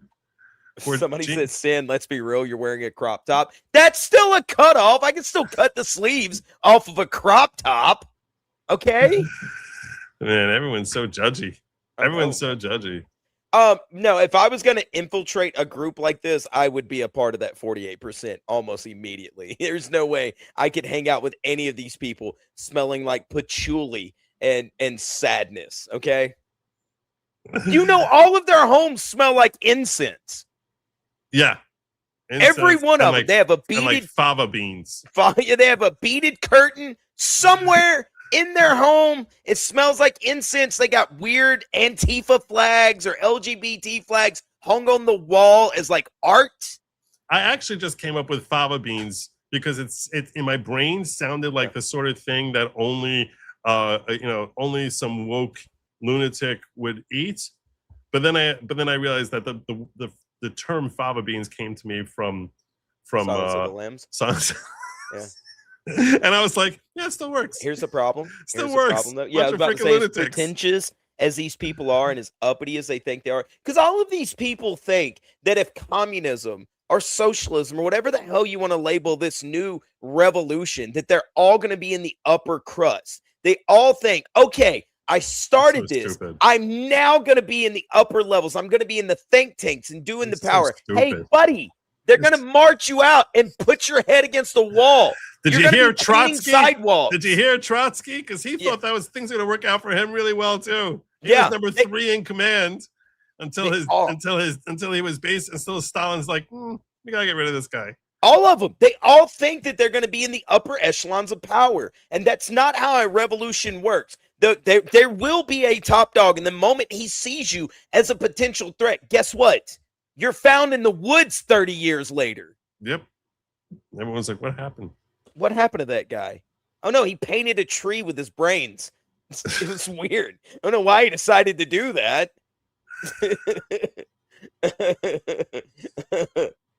Uzelian says, Joe, can you contact the Jewish weather control people and send rain and cooler temps to Nevada, Texas, and Alabama? Maybe something in the 90s. It's been that bad there? Yeah, dude, it's been let's see, it was 97 today, felt like 106. Wow. Yeah. Neil says, I like my Sealand fan. Sin, the voice he uses for Claude's voice is Liam Gray. Also, we know you have Representative Anna Paulina Luna's swimsuit calendar hanging by your desk. No, I have. No, I don't. Okay, it's under my desk. It's in a drawer. Okay, I don't. I'm ashamed of my politics. Entropy Nomad says, "Give Joe a headache." I don't know what that. I'm not sure what that was about. But yeah, the Democrats, who, as I said, they keep moving further and further over towards embracing socialism. They they refer to it as a big tent. We're even seeing, by the way, since you haven't been on top of this, I should just keep you aware. Yeah. The new dark horse favorite to be the presidential candidate for the Democrats in 2028. Do you know who that is? No, I have no clue. AOC. You know, I thought we had a conversation about this. Maybe it was me and somebody else. It wasn't me.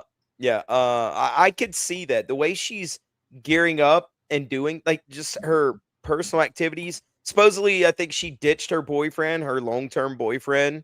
Like they split up or something like that. Oh, did they? Yeah. Did she? Yeah. Well, you know, how are you on top of that? Why would you know that? I can fix her. Oh God. What? She's weird looking. That mouth is so weird looking. Stop it. Just stop it. Not really worried about that.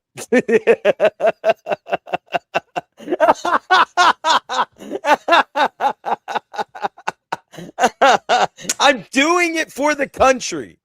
Do you not see that I'm sacrificing for the nation? I'm a hero, Joe. What are you doing? Huh? Sitting in your guest room, talking to a computer. The topic, for the love of God. So, yeah, but the way she's trying to position herself is by claiming that she's she's distancing herself from what she calls, woke 1.0. That now she's like completely different. Mm-hmm. We have no idea in what way she's any different at all. We have no idea why she's different or what made her change. But she's totally different now. Whatever the craziness you thought of me in the past, now I'm totally different, which is complete crap because it's exactly the same as she always was, if not worse. But yeah, but that's the way they're trying to rebrand and pretend that this is, the dawn of a new day. And the rebranding is something that takes time, which is why it's coming on the tail end as we're nearing the 2026 election, because I think that they want to basically she wants to start getting a feel for whether she has the chops for it for 2028. She definitely could become New York senator in a heartbeat if she was so inclined. She's very popular in New York. She really is. And she's got a war chest, which is, out the wazoo. She's freezing her eggs. She's got a war chest. I'm going to become first man. All right. Don't you worry about it. Well, we'll fix this country. I'll be the power behind the lady. How about that? I'll get to do the White House Christmas. Do you really have a thing for AOC? No, not really. Sort of, kind of, maybe. I don't know. I've thought about it. Have you ever seen her like college video she was in, buddy? I would have been at that. I would have been at that bar an awful lot. Okay. What are you're blinded by her politics, okay?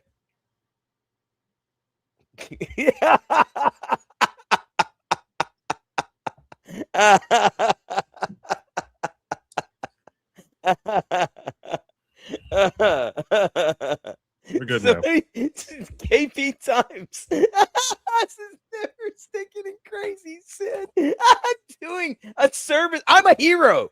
Okay. I'm sacrificing for everyone in the chat. All right. No, you're not sacrificing for nothing. Gosh.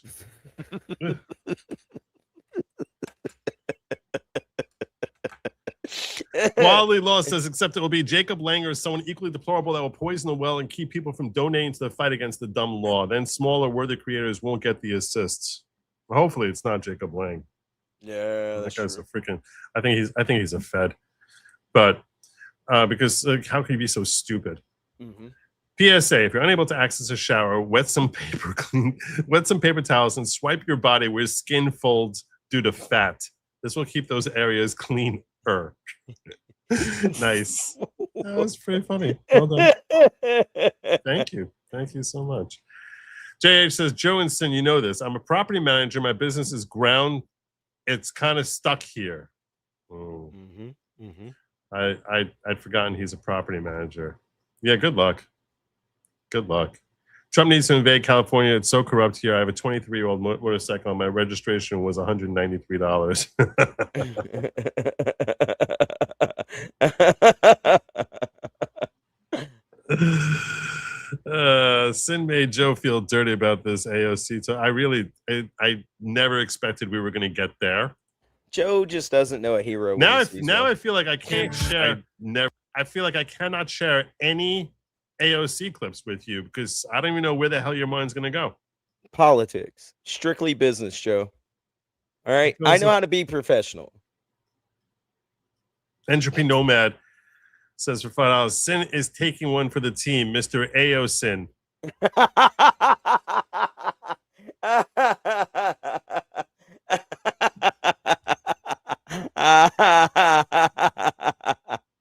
Yeah, there we go. People understand. The people understand, Joe. You're just blinded by hatred, you know? Yeah. That's all. I will tell you this. I don't think she believes anything that she says. I think that she's purely I think she's purely a political actor. Oh, 100%. What do you Yeah, I don't think and one of the reasons is because I don't think she understands half the things she says. So I think that she's really very unintelligent. Yeah, I don't need him to be smart, Joe. Right. I gathered that much. I can't believe that we got here. I don't even look, man. I feel very gross about this entire conversation. Like I don't know what to tell you. That's a personal problem, Joe. Can I share with you a story? Yeah, sure. I have a story about a leftist meltdown that I want to that was a story that's been going on for a few days. So I don't know if you've ever heard of Dean Withers. Have you heard of Dean Withers? I feel like I have. That sounds really familiar for some reason. I can't put my finger on it. Don't quote me. I am retarded, so. Right. Mm-hmm. Okay. Well, Dean Withers is a 23-year-old kid who took the left by storm because he's a fairly strong debater. He's a crazy leftist, but he's you know, relatively he has a natural ability when it comes to debating. It's that blonde-headed kid, right? Like they're all Destiny blonde-headed clone. kids. No, it's like a Destiny clone. Yeah, I'm sure. I know you're talking about. Destiny isn't blonde. I'm saying he's a Destiny clone, like with his debate. He's a debate bro. Galloping. Yeah, exactly. Yeah, I know exactly what you're talking about. Yeah, this is him right here. That's Dean Withers. Is that the guy you were thinking of? Yeah, it's him. Yeah. Okay. He's been on a lot. He's been on Jubilee a lot. He debated Ben Shapiro at one point or whatever. Anyway, so here he is. So he basically, in this clip, which has gone viral, he got exposed and accused of assaulting minors sexually. Oh no, Dean! No, Dean! No! No, wait a minute. So he got exposed. What was the other kid that was all over TikTok for a Harry while? Sisson. Harry Sisson Yeah, was Harry basically Sisson was had like a sex stable. pest. He had like a stable of like 12 chicks. Oh So- no, Danny boy, no. Uh-oh. His proclivity is not exclusively to women. Oh. I should say like this: his proclivity is not exclusively to women or girls. No, his apparently he has a penchant for boys as well, and some of them alleged to have been victims. Dean, buddy, you really are trying to walk in the Destiny shoes, aren't you? I saw that leak of Destiny doing things. Oh no, Deanie boy. Yeah, you're gonna enjoy his reaction. This story got legs. This better legs than AOC, that's for sure. Come on, chat. $10 is like the new $1, not even $3.80. There you go. There you go, Exile. There you go. Cynic has a thing for crazy eyes and funky teeth. Just accepted. Apparently, not funky teeth, Dark Gift. That's one of the co-hosts of my show. Not funky teeth, crazy eyes. Yes, you have to have impeccable teeth though. They have to be nice teeth. Sorry. Well, let's hear from Dean Withers, who has his own tastes, which are slightly even weirder than yours. Good question. Let me just pump the volume a little bit here. Please do. Make sure we don't miss anything. Oh, Deanie boy. You work with kids. How do you feel about Donald Trump admitting to sexually exploiting naked women and kids on Howard Stern's radio show in 2005? It just like completely makes crap up, and he like he expresses it as if this is all accepted and established fact. So wait, hold on. Howard Stern is a massive lefty. So you're trying to throw Howard Stern under the bus? There's no method to the madness. It's who am I targeting in my conversation? Howard Stern probably. You're not even doing this right, Dean. You're not even. You should have just said, "Hey, on a radio show, how do you feel about Trump doing insert egregious thing, you dummy?" Yeah. Oh God, Dean, you're not good at this. I don't trust me. That's not the way this goes sideways on him. And being credibly accused in the Epstein files of doing things. And you're accused too. So what does that have to do with anything? Why would you say that? You're getting.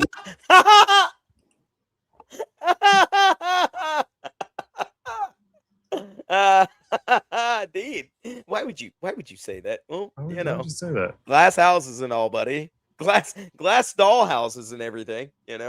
Oh, bro. They're trying their best, guys. They're trying their best, bro. They're really trying their best.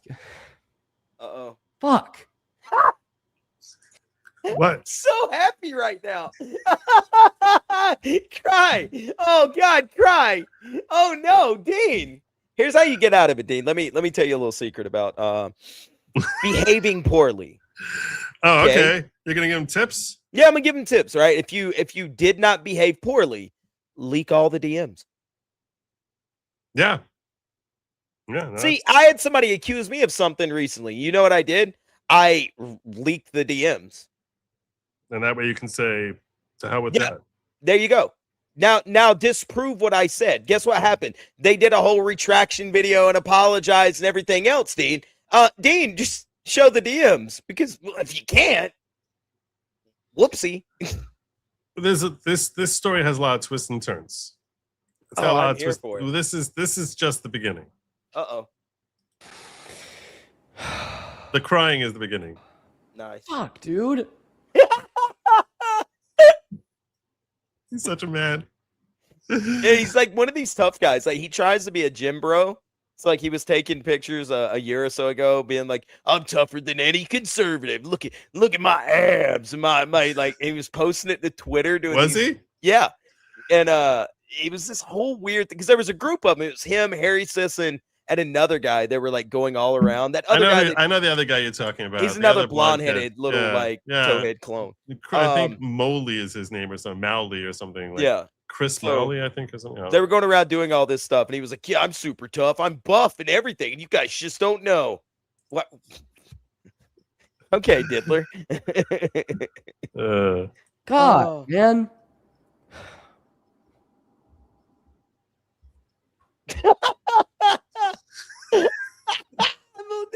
great. I want this melted down and sold. Hey.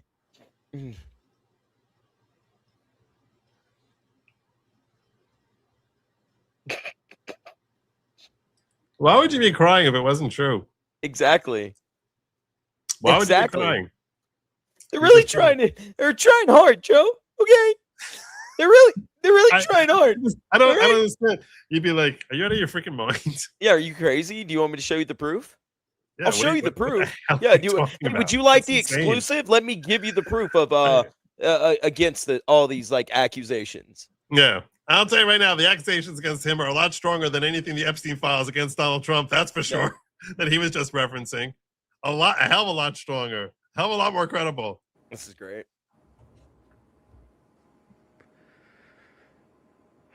Do you support Trump? If you support Trump, you should support me.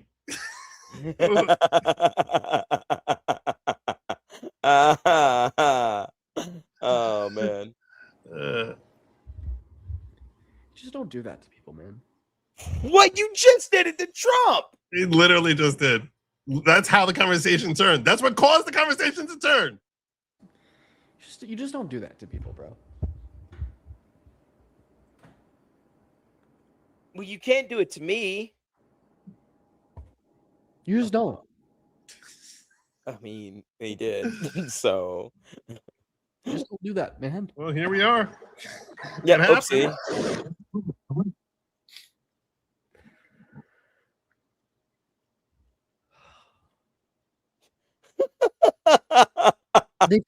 They finally found their way to get to me. You know?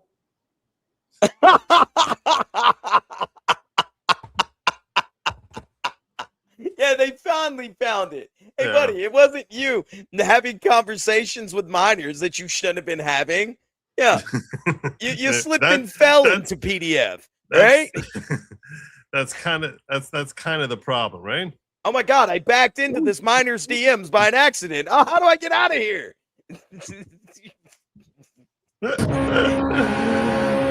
Yeah, it's definitely, yeah. He's having a rough go of it. And they found it. They found it. They found it, guys. They did it. Okay.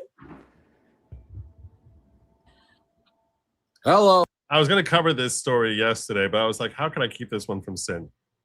Dude, yeah, oh my God. How can I deprive Sin of this? If I would have saw this earlier, I'd have been dying laughing. This is great. This is wonderful. I hate this guy.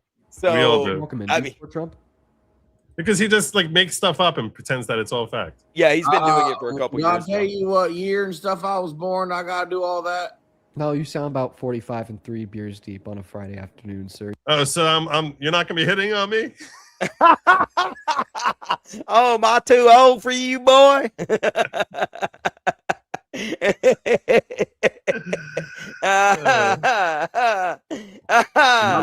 Yeah. The gray beard is for protection from guys like him. Yeah. So I don't drink. I don't drink. And you have my age, but you got me over by 3 years now.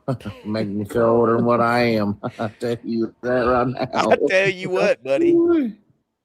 I support human decency is what I support, and I support laughter and stuff like that. Usually, me too, brother.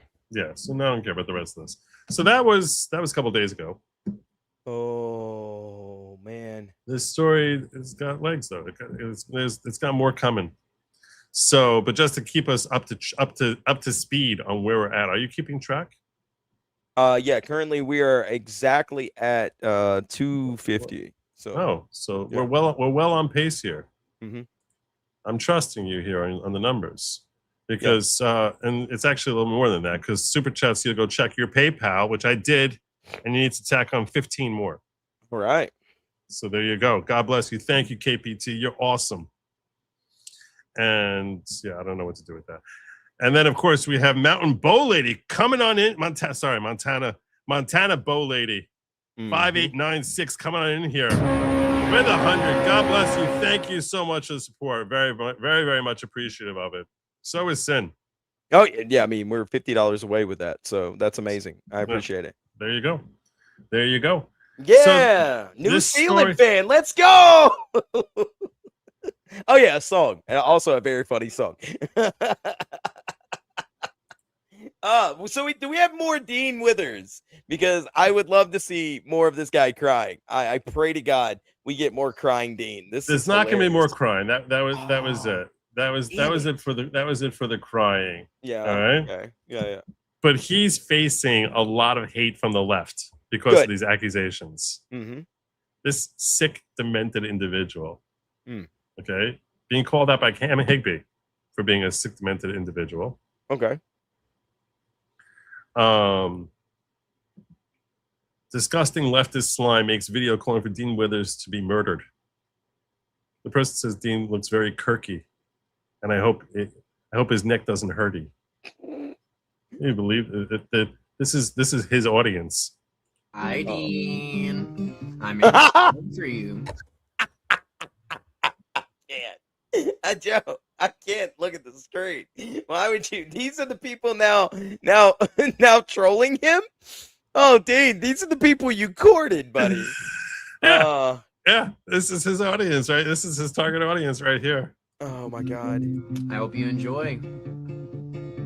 Hey there, Dean Withers, what's it like debating Trumpies? I'm 1,000 miles away, but tonight you look so kirky, yes you do. I hope your neck don't hurty too. Oh. Don't hurty too. Oh, Charlie Kirky. Oh, Charlie Kirky. ID. Oh, that was monstrous. That was everything about that was revolting.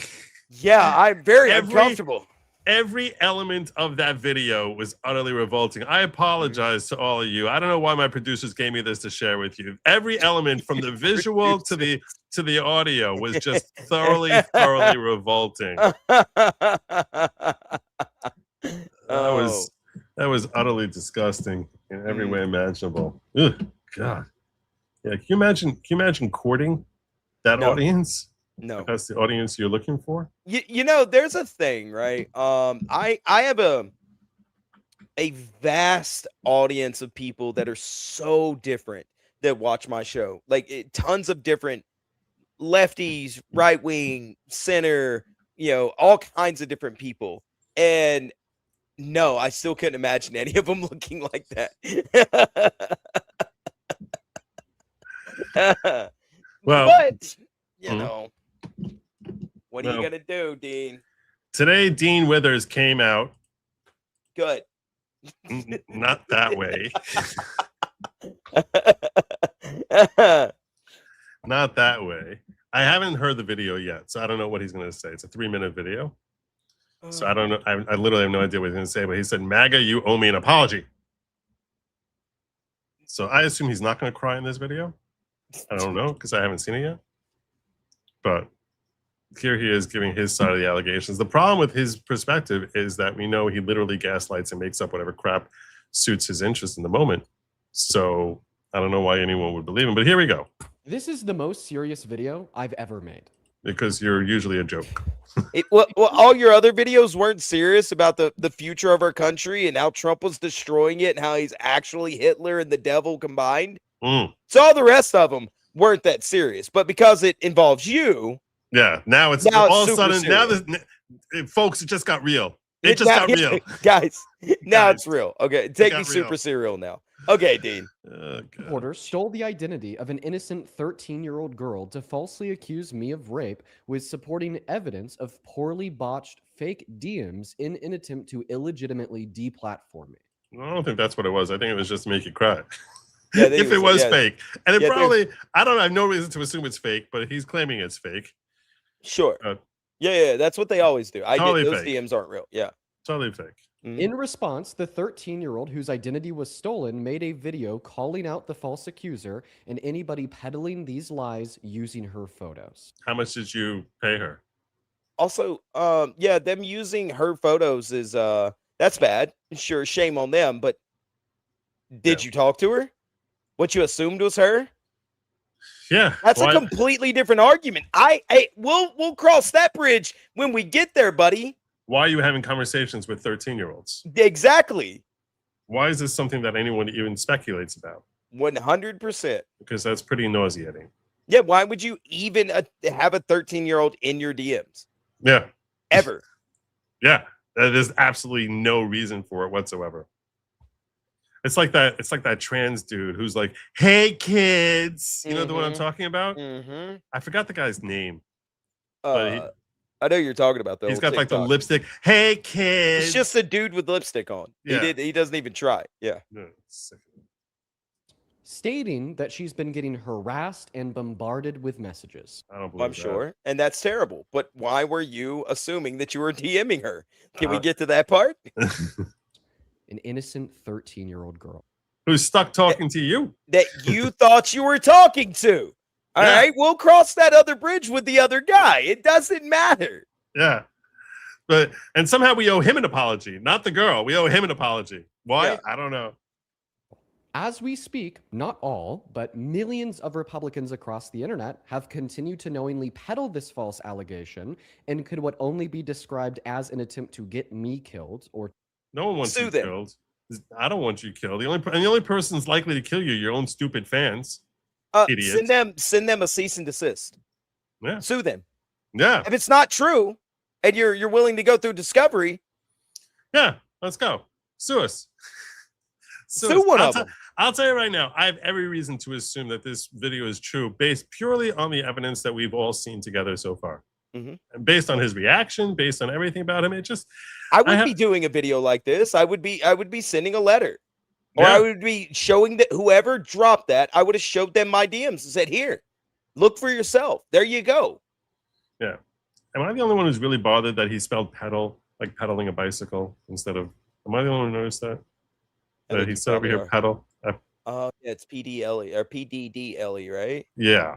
allegation and could what only be described as an attempt to get me killed or to get me to myself, leading to the police calling me, informing me of a bomb threat, and the I don't believe that at all. Neither do I. I don't believe that at all. That's not how swatting works. Okay. Yeah.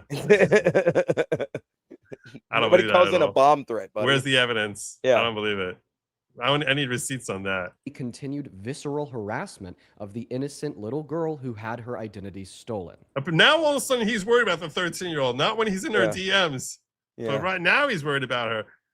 Let's unpack this. First and foremost, this TikTok account under the name of Emily accused me of rape. Why? Okay.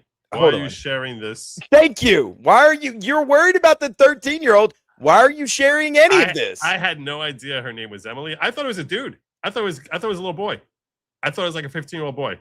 I had no idea it was a 13-year-old girl. I didn't know what the hell he's talking about. But buddy. Yeah. They posted this fake DM to prove their allegation. So the DM says, I've been carrying this for years, and I need to say it. When I was still a kid and didn't fully understand what was happening, you sexually assaulted me. At the time, you weren't famous yet, and I was too young and confused to know how to protect myself or even put words to it. I stayed quiet for a long time because I was scared, ashamed, and didn't think anyone would believe me. I'm 18 now, and I'm still dealing with... So she's 18 now. Okay. Apparently, according to this. Still dealing with the weight of what you did. It left me with confusion, fear, and silence. Forced myself to live in for years. I'm not writing this for attention or to ruin anything. I'm writing because I deserve to speak my truth and because the silence only ever, whatever. I don't know. The account posted 2 screenshots of the same. The response was supposedly, I was drunk. I barely remember that night. Just leave it alone. Okay. Same faked DMs. For the purpose being that in the second screenshot, they're scrolled further down the page to also include my response. We know that they're fake because in the first screenshot above their message, there is an included date and time. In the second screenshot above that same message, there is not an included date and time. And So? that doesn't mean anything. Why is that? Yeah, I don't understand that at all. That doesn't mean anything. Yeah, it could have been taken at 2 different times. That doesn't mean anything. Also, it could have been cropped differently. What do you mean? That doesn't mean anything, bro. Well, you're saying there's C2 updates that in one of them you have it, and one of them you don't. But I don't know what the hell that means. That's the stupidest basis to try and claim that it's fake. In time. The only explanation for this inconsistency is that the screenshots are fake. Nope. I can give you a lot of others. Like there were 2 more messages that came since then. That's one reason. That's one reason.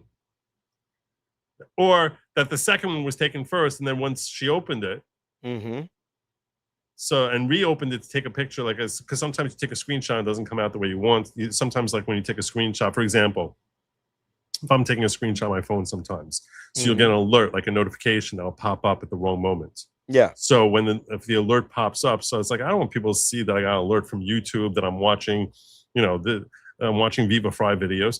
So I'll basically you'll crop it. I'll retake the picture. Yeah. Okay, I got So you. that would explain why it is that, like, so those pictures, you just sort of close when you look at your pictures, you're like, oh man, that alert was there, so let me retake it. When you reopen it, you're not going to see new messages because it's already been opened. So this doesn't prove jack crap. It proves nothing at all. Literally nothing. But this is his defense. What about I never spoke to that girl? How about that? Because that's a stronger defense. I have no idea who the hell that girl is. Yeah, why not just literally show your DMs with her and be like, look, they're not there. Or, yeah, I spoke with her, but this is what was said. Yeah. Huh. Also claimed to be a young girl posting many photos such as these to make their allegations seem more believable. This girl is not accusing me of rape. She had her identity stolen by this account. She made a video to clear this up. So tonight, I was looking through my TikTok comments and I find some comments. All right, so now let's see what he's got here, because this might be helpful for his claim. Let's try to make this a little louder. Saying that someone's impersonating me and using my photos to accuse someone deemed with this of sexual assault. This was the picture someone put in my TikTok comments, and this was the picture I posted on Instagram. Same with here, this was posted in July, and now I find this 4 days ago on TikTok. On this photo, you can see there's a little scribble at the top of the screen. This is because, as you can see in the next photo, that's where the lyrics were in my Instagram photo. After finding out about this, I made a video tagging her saying that's not me. So that's a pretty good piece of evidence there. Sure. Yeah. Just like in the original, that's why there's a squiggle there, because in the original, I posted the original, and I know what's in the original. And she ended up blocking my main account. I'm now getting multiple. Wait, what was the last part? On this photo, you can see there's a little scribble at the top of the screen. This is because, as you can see in the next photo, that's where the lyrics were in my Instagram photo. After finding out about this, I made a video tagging her saying that's not me, and she ended up blocking my main account. I'm now getting multiple DMs and comments about this whole situation, and I wanted to make this to let you guys know that I'm not involved in any of this, and I didn't make any of these videos. Even in light of the fact that this allegation is obviously fake, not only hurting me as the victim of them, but also the innocent little girl whose identity was stolen to make them, many Trump supporters haven't cared. MAGA influencers like the older... No, I care that the young lady's identity was stolen for a sting operation against you, sure. Yeah, But I don't want again, that to happen. that's also, those are two separate things, okay? And you should give me actual proof from your end to disprove the accusations. I don't need... He might claim he's never spoken to her, in which case he wouldn't have any DMs with her. Which is perfectly fine. Show your DM records to somebody, an independent source. Therein lies my problem. You don't have to show them to the public. Fine. Find a third party that you could show these to that would be against you, right? I guarantee you there's a MAGA guy out there that would be willing to lend their credibility to your case in order to say, yeah, I've seen the DMs. They're non-existent. Yeah. Now, granted, you could then delete the DMs or anything else, but there's at least something there. But look at how this lying, twisted sack of crap, even in this video, and this is why I'm like, for all I know, this is some friend of his who posted that video and made all these claims to try and debunk what was the truth. In other words, to try and I have no idea. Maybe he got someone to do this for him. Who the hell knows? I mean, there's because he lies as easily as he breathes. Because here's the point. Just if we could just get like a little further here, okay? Listen to what he's saying about what the older millennial posted here, okay? Yeah. Was stolen to make them, many Trump supporters. So he's saying even though the proof has come out, haven't cared. MAGA influencers like the older millennial Asmongold and thousands of others have continued to peddle these false allegations. Look at the date on these things. All the date on this thing is August 16th. I'm going to make sure you all can see this, so it's not just me. So you can see he's saying they're continuing to peddle it. She only debunked it or put this video out like yesterday or the day after. But he's now coming out here today and saying, look at all these people who are still, even though it's been debunked, look at the older millennial and these other people who continue to peddle it because they want to just spread these lies. This is on August 17th. This is on August 16th. This is on August 16th. So he's pretending that these things were posted after Emily, came out there in his favor and lying to the entire public, pretending that they're still posting it now because he's a lying sack of crap.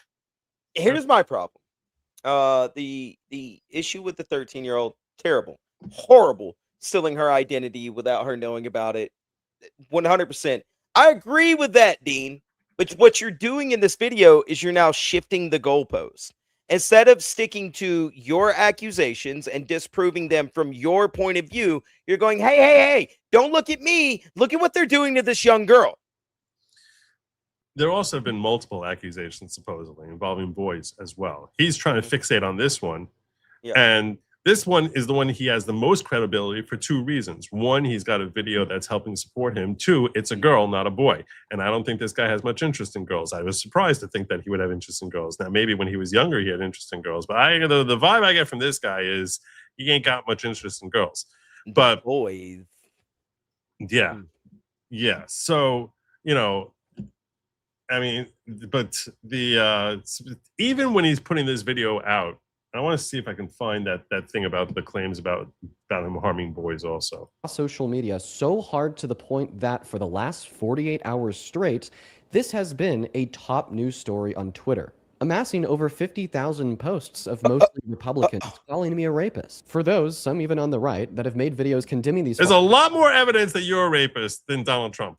A lot more. Because there's no evidence that Donald Trump's a rapist. Zero. And you're sitting there claiming it as an established fact in your stupid gaslighting arguments.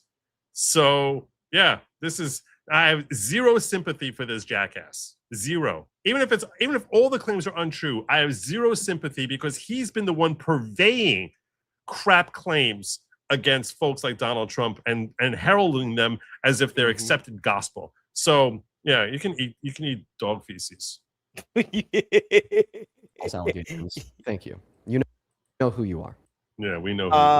We know who you are. Stuff. So the first thing that's popping up is the 13-year-old. Of course, that's the thing, and that's what he's fixating on. But since then, it says allegations from several men. Current reporting says posts have circulated alleging that Withers had engaged in sexual misconduct involving multiple men who said they were underage at the time. These claims have not been independently verified in the reporting that's been found. I'm not sure if you were reading this article, but the prime timer is saying, who's Dean Withers? Influencer becomes emotional on live stream while addressing allegations. Dean Withers faces sexual allegations from several men. Yeah. While the young political commentator has publicly denied the claims and called the accusations fake. Political commentator Dean Withers has been accused of sexual assault by several men who say he took advantage of them when they were minors. The TikTok star and content creator 21 is going viral for reacting to the allegations with rage. In a video circulating on X, Withers can be seen dismissing the claims with visible outrage before turning emotional. As of this writing, the allegations against Dean Withers are unclear and unsubstantiated. The identities of these victims are also unclear, and as are details of the alleged incidents. So he's sitting here thinking that he's won. You ain't won jack, doofus. Seriously. Seriously. Yeah, what about all the boys? What about all the boys?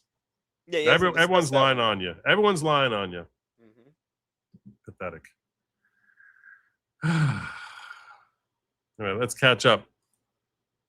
Best thing about this Dean is Mr. Believe All Women, and now he's added, except that one. Yeah, don't believe that one. No. Don't believe that one. Believe all other women, except for this one. So yeah, exactly. J.H. Schwalbach bringing us past the yardsticks and saying, go! Thank you, J.H.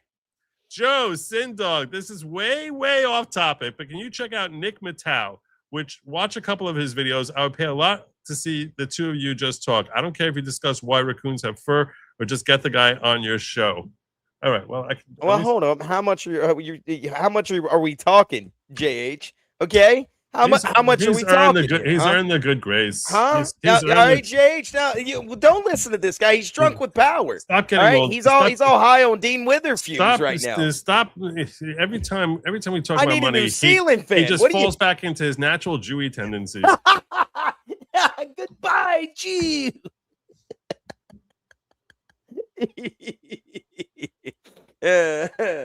All right, let's see how it is. Yeah, so Dean Withers has got all these accusations out. I see Hunter Douglas in your furniture or in your future. Is that a ceiling fan? Is that what that is? Let's see. Let's go look. This guy might come on. He might come on. His channel is 85,000 subs. Well, I'll check a couple of his shorts. So. Huh, that's interesting. I like how you're smiling because you just realized. Okay, keep going. You're doing good. I love how every Israeli puts Arabs like in the rage bait people. Like, I'm not Israeli. I basically hop in your house right now. I take That makes sense. And my religion was like, oh, okay, I'm gonna take this guy's house, blah blah blah. Yo, you get the fuck out of here. But that's not what happened. But what happened? So, do you know what percentage of these houses were actually bought by the early Jews prior to 1948? Okay, what they basically did was... Wait, hold on. Can you just answer that? I answered your question. Where they sold their land to Israelis. Yes, Arabs individually sold land. That's true. You're advocating for a people almost 80 years later to kill their great-grandchildren and their grandchildren and children because of what happened 80 years ago. So your hypothetical would still be wrong, even if it was correct. Here in America. Michigan, for example. Dearborn. Of course. Who owns most of... It's always Dearborn. It's always Dearborn. Who owns businesses? Who owns the land? Who owns everything here? Like the properties. Are you talking about on individual level? I know Dearborn is very Muslim. What the bro? You don't remember me? Not even a little bit. Am I supposed to? You're your worst nightmare. Because I got in your ass yesterday. You're mumbling. Say it with some confidence.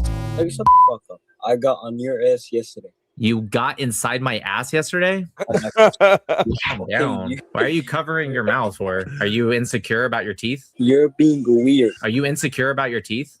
Every time you smile, you cover your mouth. Usually people do that when they're insecure. I'm insecure about my dimples. I don't really like them. I don't think people would be insecure. You're insecure about your teeth. I saw them. They were a little crooked. It's fine. It's not a big deal. I love when they... I like them. All right. I like him. I'm gonna see if I can get him on the show. We'll see if we can get him on here some night. Somebody says I can afford a Hampton Bay. That's what it is. It's a Hampton Bay ceiling fan. It's there. Yeah, Hampton Bay. That's what I got twirling over me. You cannot.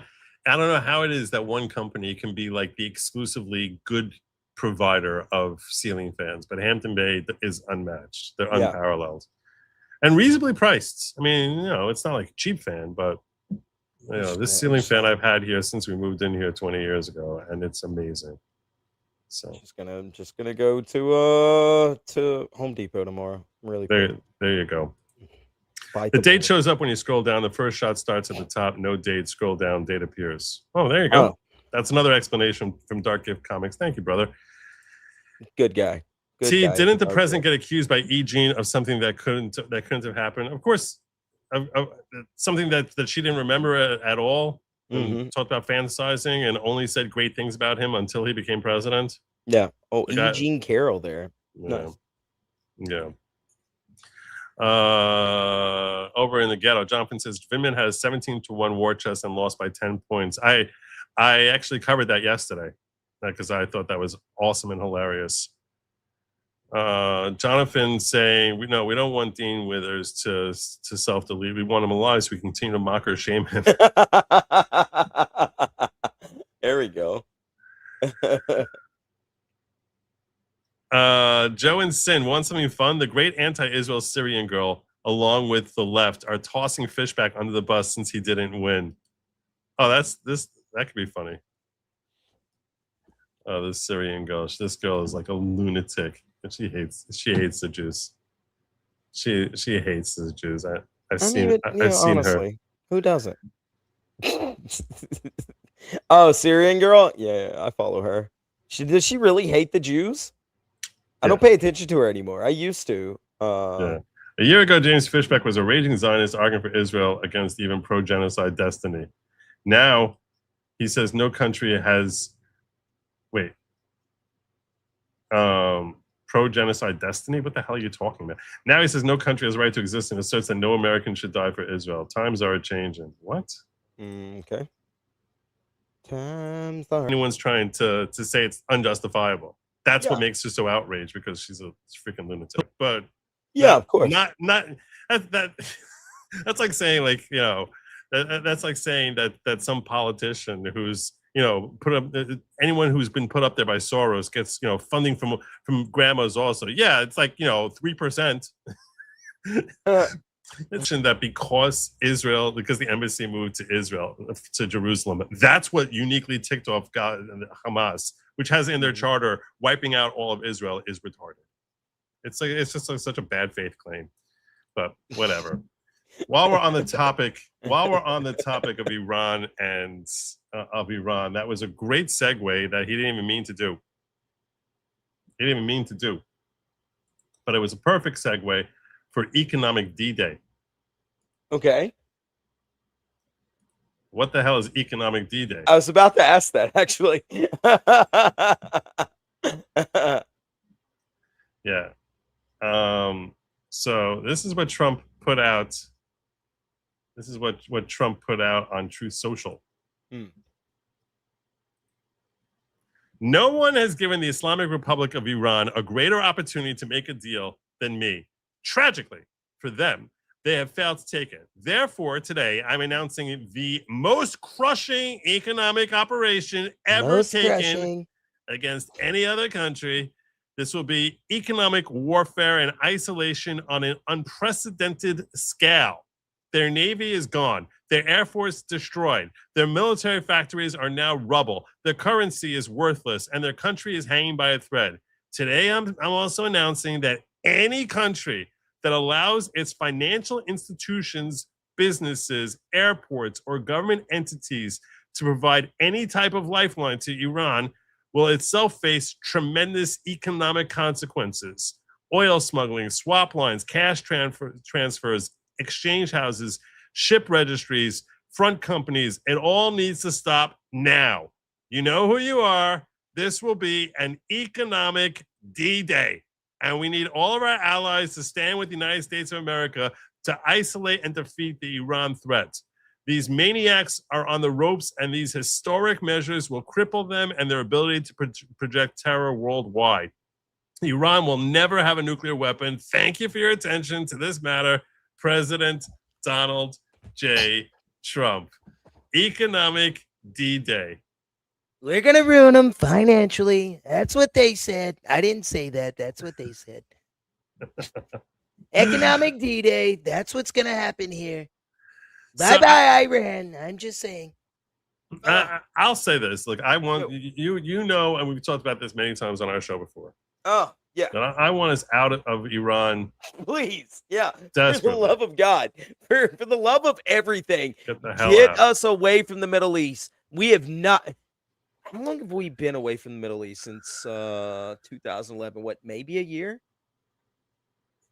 But maybe. I'll tell you that I don't know what year that was, but I'll tell you that I do like the idea of economic sanctions. I think using the power of the dollar is something that's a weapon at his disposal. That's a weapon that I like him using to try and leverage people to do America's bidding.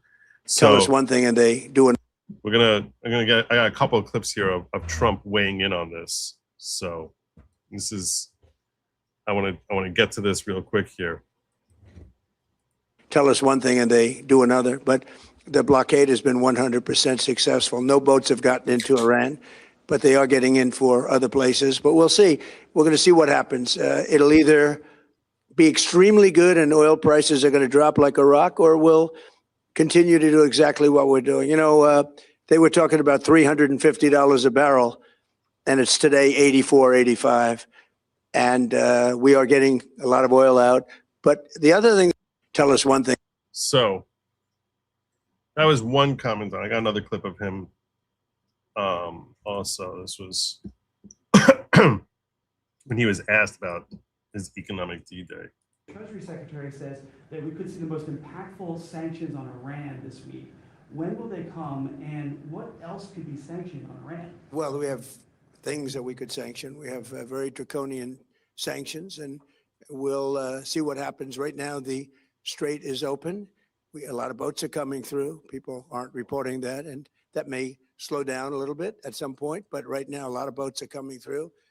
The naval blockade has been extremely effective. Zero, I mean, literally while it's up, and that's been for quite a while, you know, except for a couple of little pauses where we opened it purposely with a deal, but the deal didn't terminate, you know, the deal didn't turn out to be what they said, you know, when they tell us one thing and they do another. But the blockade has been 100% successful. No boats have gotten into Iran, but they are getting in for other places. But we'll see. We're going to see what happens. It'll either be extremely good and oil prices are going to drop like a rock, or we'll continue to do exactly what we're doing. So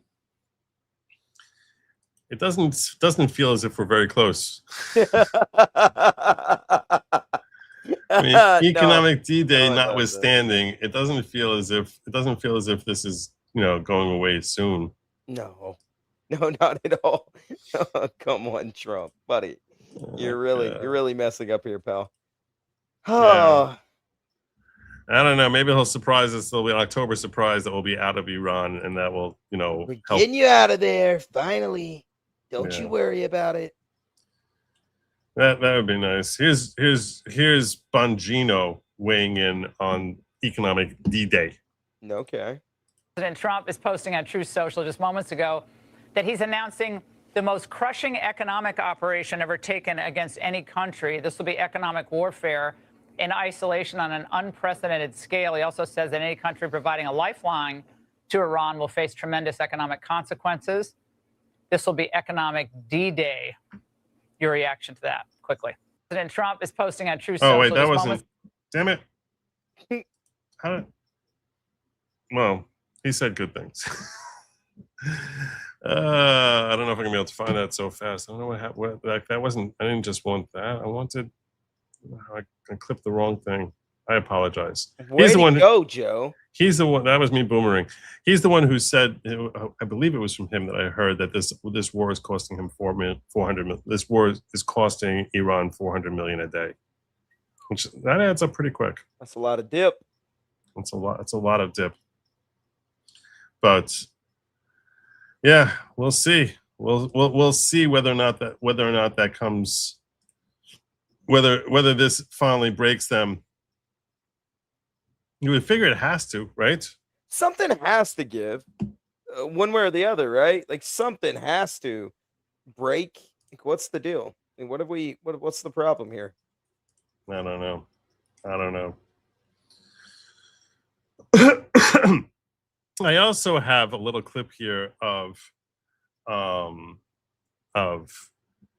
Dillon talking about encouragement for the 2026 elections. Okay. So, because unfortunately we have not passed the Save America Act, so we need to take these added protections as Harmeet weighs in. I think Harmeet is actually, the job is agreeing with her very, very well. Mm-hmm. It's got like a healthy look to her.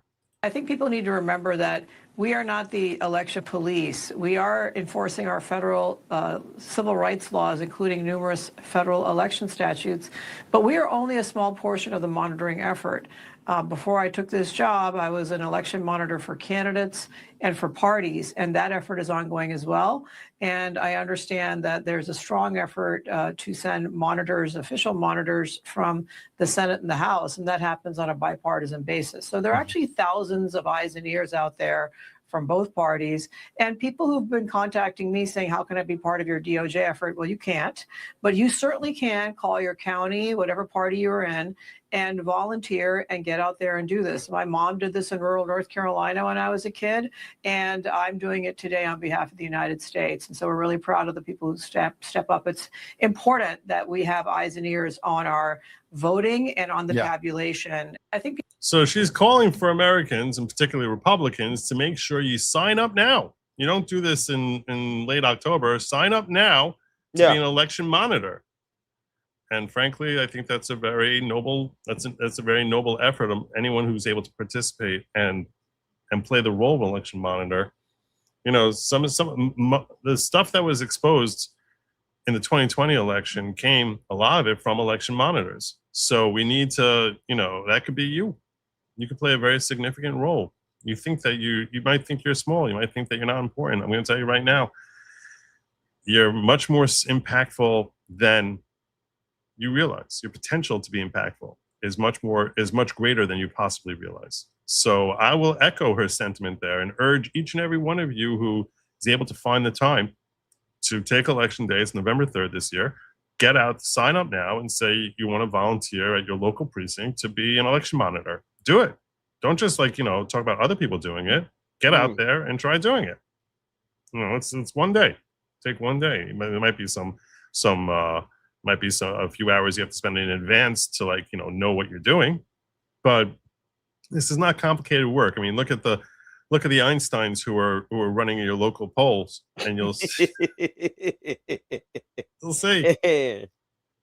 It's not very challenging, but especially if you can go to places where they're tabulating and say, I want to volunteer to be a watcher. Mm-hmm.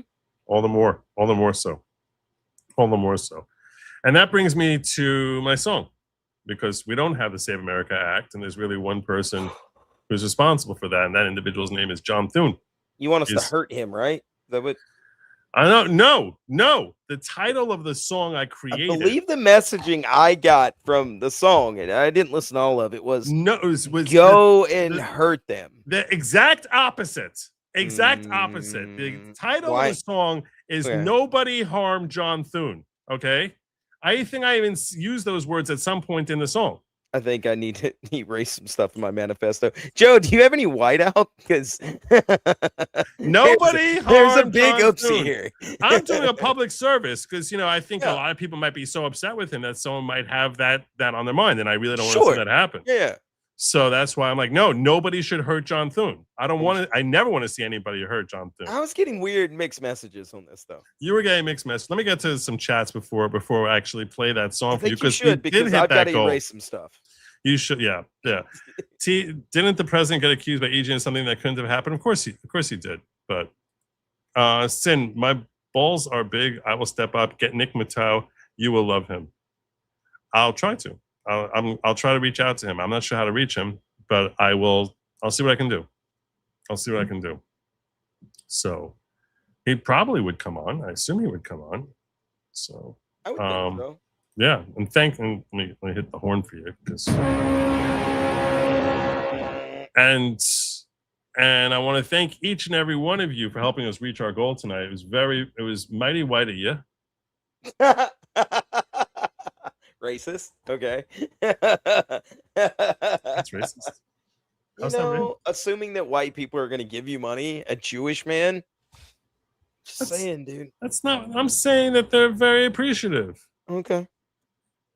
Instead of being like in the red, they're in the white. You're going to tell me Jay Schwalbach's not a black guy? I don't know what he identifies as. I don't know what anyone is. But let me pull this song up for you here, because I did upload it, but it's not public yet. So let me just pull this up for you, because it is there. It is. Okay. I enjoyed it though. I really did. I thought it was great. I only listened to half of it. You guys, I want to make one thing perfectly clear. Whoa, that wasn't what's happening yet. All right, so this is my song, which I have not yet made public. We are about to watch the world premiere of my song, Nobody Harm John Thune. Mm-hmm. And again, this is said, with complete sincerity. I don't want anyone to harm John Thune. And I'm worried for him, because with what he's done to this country, a lot of people might think that they should go out there and, and do do something, and I don't want that to happen. So this is my way of helping to protect and save, preserve and make, and remember that, he's a man and no one should harm John Thune. Yeah. And Jonathan says she's saying we can act to save America. Yeah, we can. Even though John Thune doesn't know how to act to save America, but we can do better than him. All right. So without further ado, here we go. Let's go. I want to make one thing perfectly clear. Let me see if I can make this a little louder.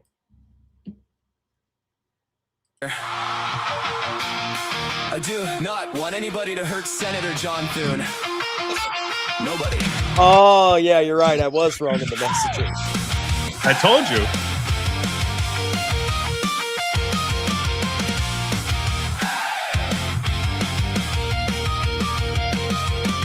February came around. The SAVE Act had to wait. I hoped his Uber would keep saying 2 more minutes when it's 3 hours late. I hoped his every shopping cart would pull violently right. I hoped AirPod dies at breakfast, though it charged the whole damn night. I hope the shower shuts off suddenly with shampoo in both eyes. I hope every capture that he solves gives another one to try. I hoped every bag of chips he opened tears straight down the side. I hope the smoke detector chirps at 3 a.m. and he can't find which one died. I hope every password he creates says you've used this one before, but nobody heard John Thune. That's not what I'm asking for. Don't. The Save America. A little more each day. Another week, another month, another chance just fades away. And as we watch it slowly wither, there's one thing I must say. Nobody heard John Thune. Nobody. Nobody heard John Thune. April came, the SAVE Act was looking mighty sick. I wished he'd order bad fugu and need his stomach pumped out quick. I hope the rhino tranquilizer dart gets shot into a stupid orthopedic shoe. I hoped he'd sit on a cactus at a mall in South Peru. I hoped he'd get a kidney stone halfway through a 12-hour flight. I hope both airplane bathrooms lock and stay that way all night. But nobody heard John Thune. Seriously. Seriously. Hands off. America Act is dying. It's weaker every day. February turned to April and nothing changed along the way. And as we watch it slowly wither, there's one thing I must say. Nobody heard John Thune. Oh, I thought it said everybody hurt John Thune. No, nobody. Oh. June arrived, the SAVE Act. My bad. Barely had any chance. I hoped he'd walk away from a plane crash and get hit by the ambulance. I hope leprosy made every tooth inside his lying mouth fall out. I was getting angrier. I hope a pelican would stab his eye with its big fat pelican snout. I hoped a booster shot reaction would give him Kathy Hochul's one-eye blink. I hoped a broken hotel by day would launch him face first into the sink. I hope he chokes on Pop Rocks. I hope he needs Depends. I hope that Candace Owens decides he's her new dearest friend. John Thune. I don't know how many times I have to say this. So messed up. Nobody heard John Thune. Nobody. The Save America Act is dying.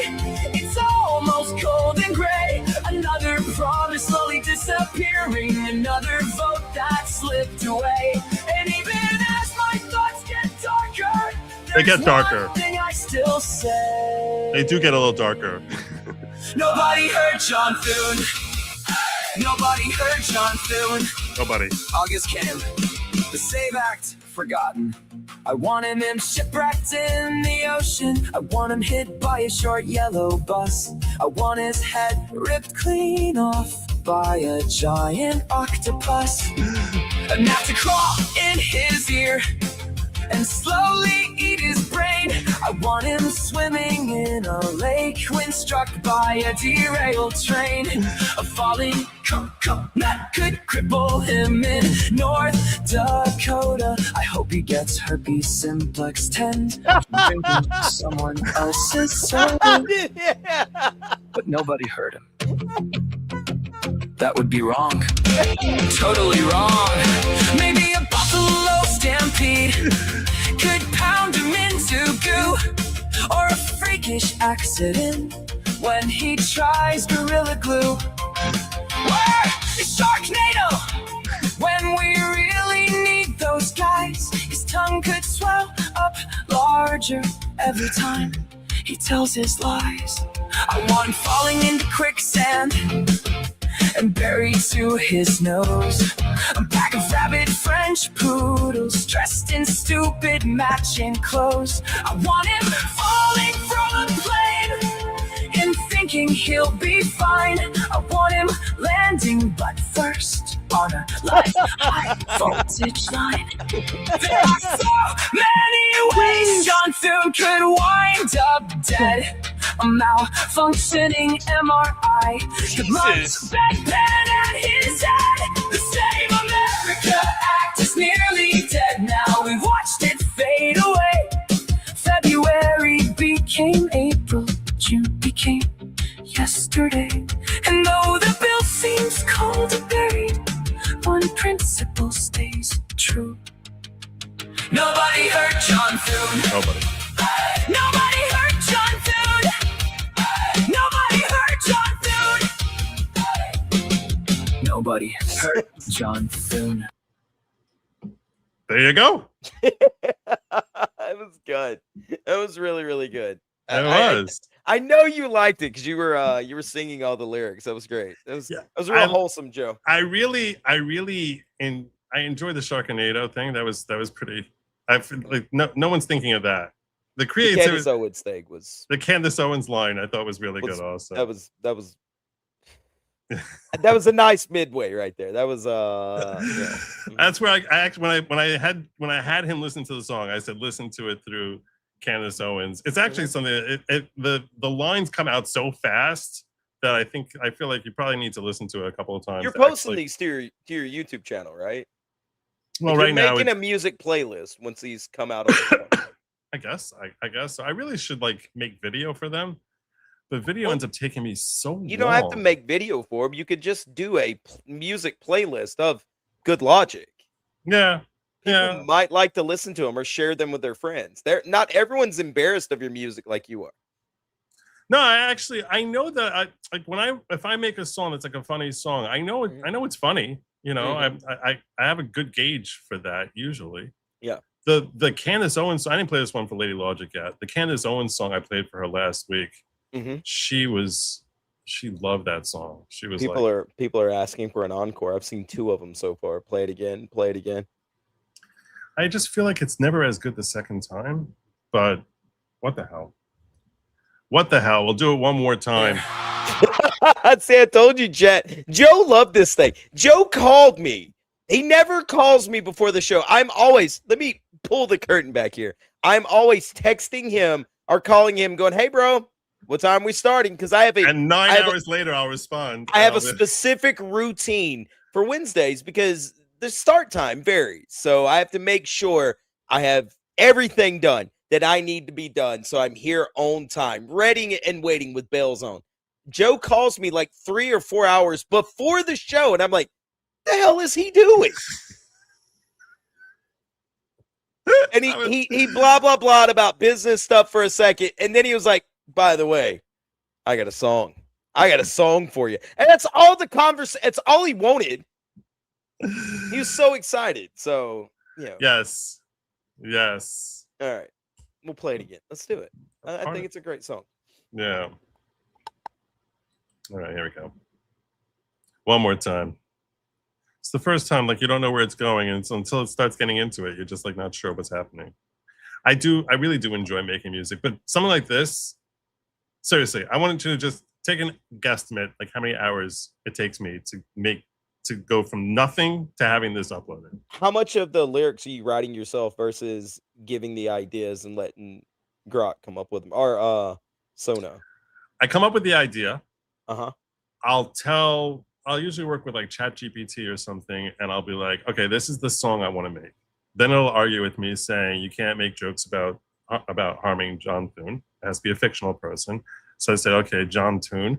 And, you know, or if I reference Kathy Hochul, they're like, no, you can't reference her having like one eye that blinks in that weird sort of bizarre way she does. So I was like, all right. So instead it's about Kathy Mogul. And they're like, oh, okay, fine, we could do that. But it's not funny at all. Mm-hmm.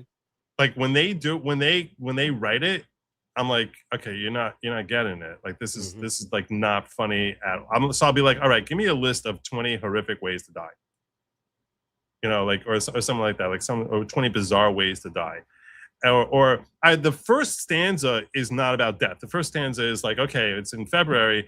Now I don't want him dead. You know, I'm not hoping that something bad happens to him.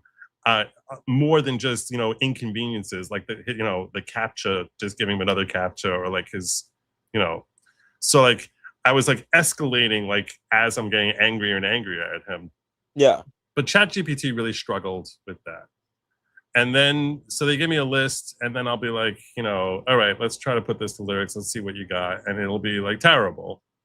And then I'll do it, and then I'll be like, all right, I don't like this, I don't like this. I was like, give me a list, and I'll, you know, number the list, and I'll tell you which numbers have possibilities. And, you know, it gave me like 20 for each category, for each stanza. And I'm going through it, and I'm like, no, maybe, yes, definitely, no, you know. And I was just sort of like, do it like that to sort of weed out the ones that are not at all funny from the ones that have potential. And then and then when it's done, I'll spend like an hour tweaking what it did. The whole thing, I'll answer the question for you. The whole thing ends up taking me like probably around 8 hours. Like this 6 minutes, like having like line by line, because a major part of it, what you're saying is what you would normally charge as a Jewish lawyer. Oh my God, it's you know, you're really giving the chat a massive discount on. I really am. I really am. But like, you know, what am I supposed to do? You know, like this is. I just want you to just understand, like different, even just as far as finding the right musical style, is like something that takes me a long. These are all different. All these different titles here, they're all different musical styles for how this song could potentially work. And like it first told me like, here. Okay. It's Let's like get back to the good song. I don't want to hear that trash. What I'm saying is, I'm like, okay, I can sort of see this as being like, you know, a funny type of like, you know, happy type of nobody heard John Thune. Like I was like, I could see that being funny. Like I was like, let me go through. I went through, you know, just like I want to make one thing perfect. As a breakfast. Like different musical styles. I'm trying Irish music. I'm trying everything. I was like literally trying everything and trying to find the one that felt right for this song. And I was like, I think emo is right. Like a slightly building crescendo of anger as it's going on. So there you go. But the first stanza, that if you're actually paying attention to the song now that you know the joke, the point is that like the singer is getting angrier and angrier at John Thune to like now he really he wants to see him just die like violently. At first I just want him inconvenienced with, you know, passwords and crap like that. Now I just really want, then I'm starting to want like slight violence to him, like slight injuries until it escalates until like I want this guy decapitated by an octopus. So there we go. Thing perfectly clear. I do not want anybody to hurt Senator John Thune. Nobody.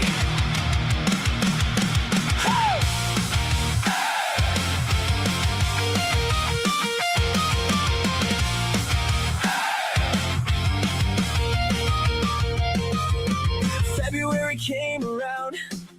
The SAVE Act had to wait. I hoped his Uber would keep saying 2 more minutes when it's 3 hours late. I hoped his every shopping cart would pull violently right. I hoped one AirPod dies at breakfast, though it charged the whole damn night. That one was AI. AI gave me that one. I was like, that's kind of funny. That is annoying when like it's not charged. I hope the shower shuts off suddenly with shampoo in both hope every capture that he solves gives another one to try. I hoped every bag of chips he opened, tears straight down the side. I hope his smoke detector chirps at 3 a.m. and he can't find which one died. I hope every password he creates says you've used this one before, but nobody heard John. I hate that. I hate that. Save America acts dying. A little more each day. Another week, another month, another chance just fades away. And as we watch it slowly wither, there's one thing I must say. Nobody heard John Thune. You need to tell people. It's an important public service message. People need to know. Don't hurt John Thune. April came, the SAVE Act was looking mighty sick. I wished he'd order bad Fugu. This one was mine. Need his stomach pumped out quick. I hoped a rhino tranquilizer dart gets shot into a stupid orthopedic shoe. The idea of him wearing, I don't think he wears orthopedic shoes. But I came up with that line. I was like, I love this line. I was like, I don't know why. It gave me tranquilizer dart, and I was like, it needs to be an orthopedic shoe. I hoped he'd sit on a cactus at a mall in South Peru. I hoped he'd get a kidney stone halfway through a 12-hour flight. I hope both airplane bathrooms lock and stay that way all night. But nobody heard John Thune. Seriously, hands off. The Save America Act is dying. It's weaker every day. February turned to April and nothing changed along the way. And as we watch it slowly wither, there's one thing I must say. Nobody heard John Thune. Nobody heard John Thune. June arrived, the SAVE Act barely had any chance. I hoped he'd walk away from a plane crash and get hit by the ambulance. I hoped leprosy made every tooth inside his lying mouth fall out. I hope a pelican would stab his eye with its big fat pelican snout. I hope the booster shot reaction would give him Kathy O'Cool's one-eye blink. I hoped a broken hotel by day would launch him face first into the sink. I hope he chokes on Pop Rocks. I hope he needs Depends. I hope that Candace Owens decides he's her new dearest friend. But nobody heard John Thune. I don't know how many times I have to say this. Nobody heard John Thune. The Save America Act is dying. It's almost cold and gray. Another promise slowly disappearing. Another vote that slipped away. And even as my thoughts get darker, there's one thing I still say.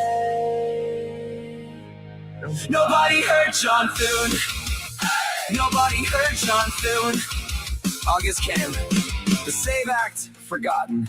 I want him shipwrecked in the ocean. I want him hit by a short yellow bus. I want his head ripped clean off by a giant octopus. Not to claw in his ear and slowly eat his brain. I want him swimming in a lake when struck by a derailed train. A falling coconut could cripple him in North Dakota. I hope he gets herpes simplex 10 from drinking someone else's soda. Do you know how hard it is to rhyme with North Dakota? You know, that is very true. Yeah, it's really hard. That was really good. That was clever. Thank you. And the idea is these are things which seem really hard to happen. Like a coconut in North Dakota falling. That doesn't seem like something you would see every day. You never But know. nobody heard him. That would be wrong. Very wrong. Totally wrong. Maybe a buffalo stampede could pound him into goo, or a freakish accident when he tries Gorilla Glue. Or a Sharknado when we really need them now. His tongue could swell up larger every time he tells his lies. I want him falling into quicksand and buried to his nose. A pack of rabid French poodles dressed in stupid matching clothes. I want him falling from a plane and thinking he'll be fine. I want him landing butt first on a live high voltage line. There are so many ways John could wind up dead. A lot of ways. A malfunctioning MRI could launch a bedpan at his head. Save America Act is nearly dead now. We watched it fade away. February became April, June became yesterday. And though the bill seems cold and buried, one principle stays true. Nobody hurt John Thune. Nobody hurt John Thune. Nobody hurt John Thune. It's so good, Joe. It really is very good. It's very, very good. Thank you. You're welcome. Oh, man. I think you're missing the whole point of the song. The point of the song is I don't want anyone to have violence. Everything I was describing there was something that God would visit upon him, not a person. He's just wanting bad luck. Exactly. I just think Final Destination. Yeah, that makes sense. The movie, right? So, all right, that's our show for tonight. Why don't you tell these fine people here where they can find you? Oh, you can find me on my show. God, it's been like 7 days a week now that I've been streaming. FFS Cast. We normally stream Friday through Monday. We cover a lot of crazy shenanigans. I am going to be doing a show tomorrow. That's the plan. I don't know if you know about the EDP 445 guy. He got caught in some little situations a long time ago, like Dean Withers, where he was texting underage girls, and so they put a documentary out. Well, there's responses to that, so we're going to cover those responses tomorrow and have a lot of fun. So thank you guys. Yes, and please make sure you check him out. Link in the description at some point. Oh, I figured you would just save it now. What am I doing? Oh God, let me do all this calculating and all the work. Okay. Give me a second. I also want to mention to you all that I am having a fantasy football league. I urge you to check it out. If you're remotely interested in fantasy football, most of you have never played against me fantasy football. And our draft is going to be, I don't know if you're thinking about joining. The draft is going to be Saturday night, September 3rd. I'm thinking about it. Yeah, I'm more of a college fan, but I do like I would like the idea of keeping up with the NFL this year. So yeah, and I'm going to put his link in here. There we go. It's in the this private way. chat. I appreciate that. But you're very welcome, my brother. And yeah, and I'm going to remind you all that lab meat was not meant for you. It's meant for they, them, right? So, like, why would anyone touch that? Yeah, that's true. I don't know why you would do that. It's gross and disgusting. And there was one other thing I wanted to tell them. What did I want to tell them? I'm trying to remember. Something about goodbye Jews. Was that the one? Was that? That was totally not it. Not it? That was totally not it. Do not eat the bugs. Don't do it. Have a good night, everyone. And as always, Godspeed. Goodbye, Jews.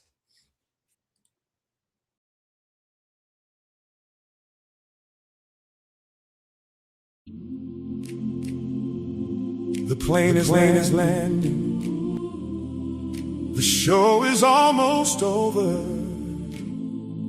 All that's left for you is this song.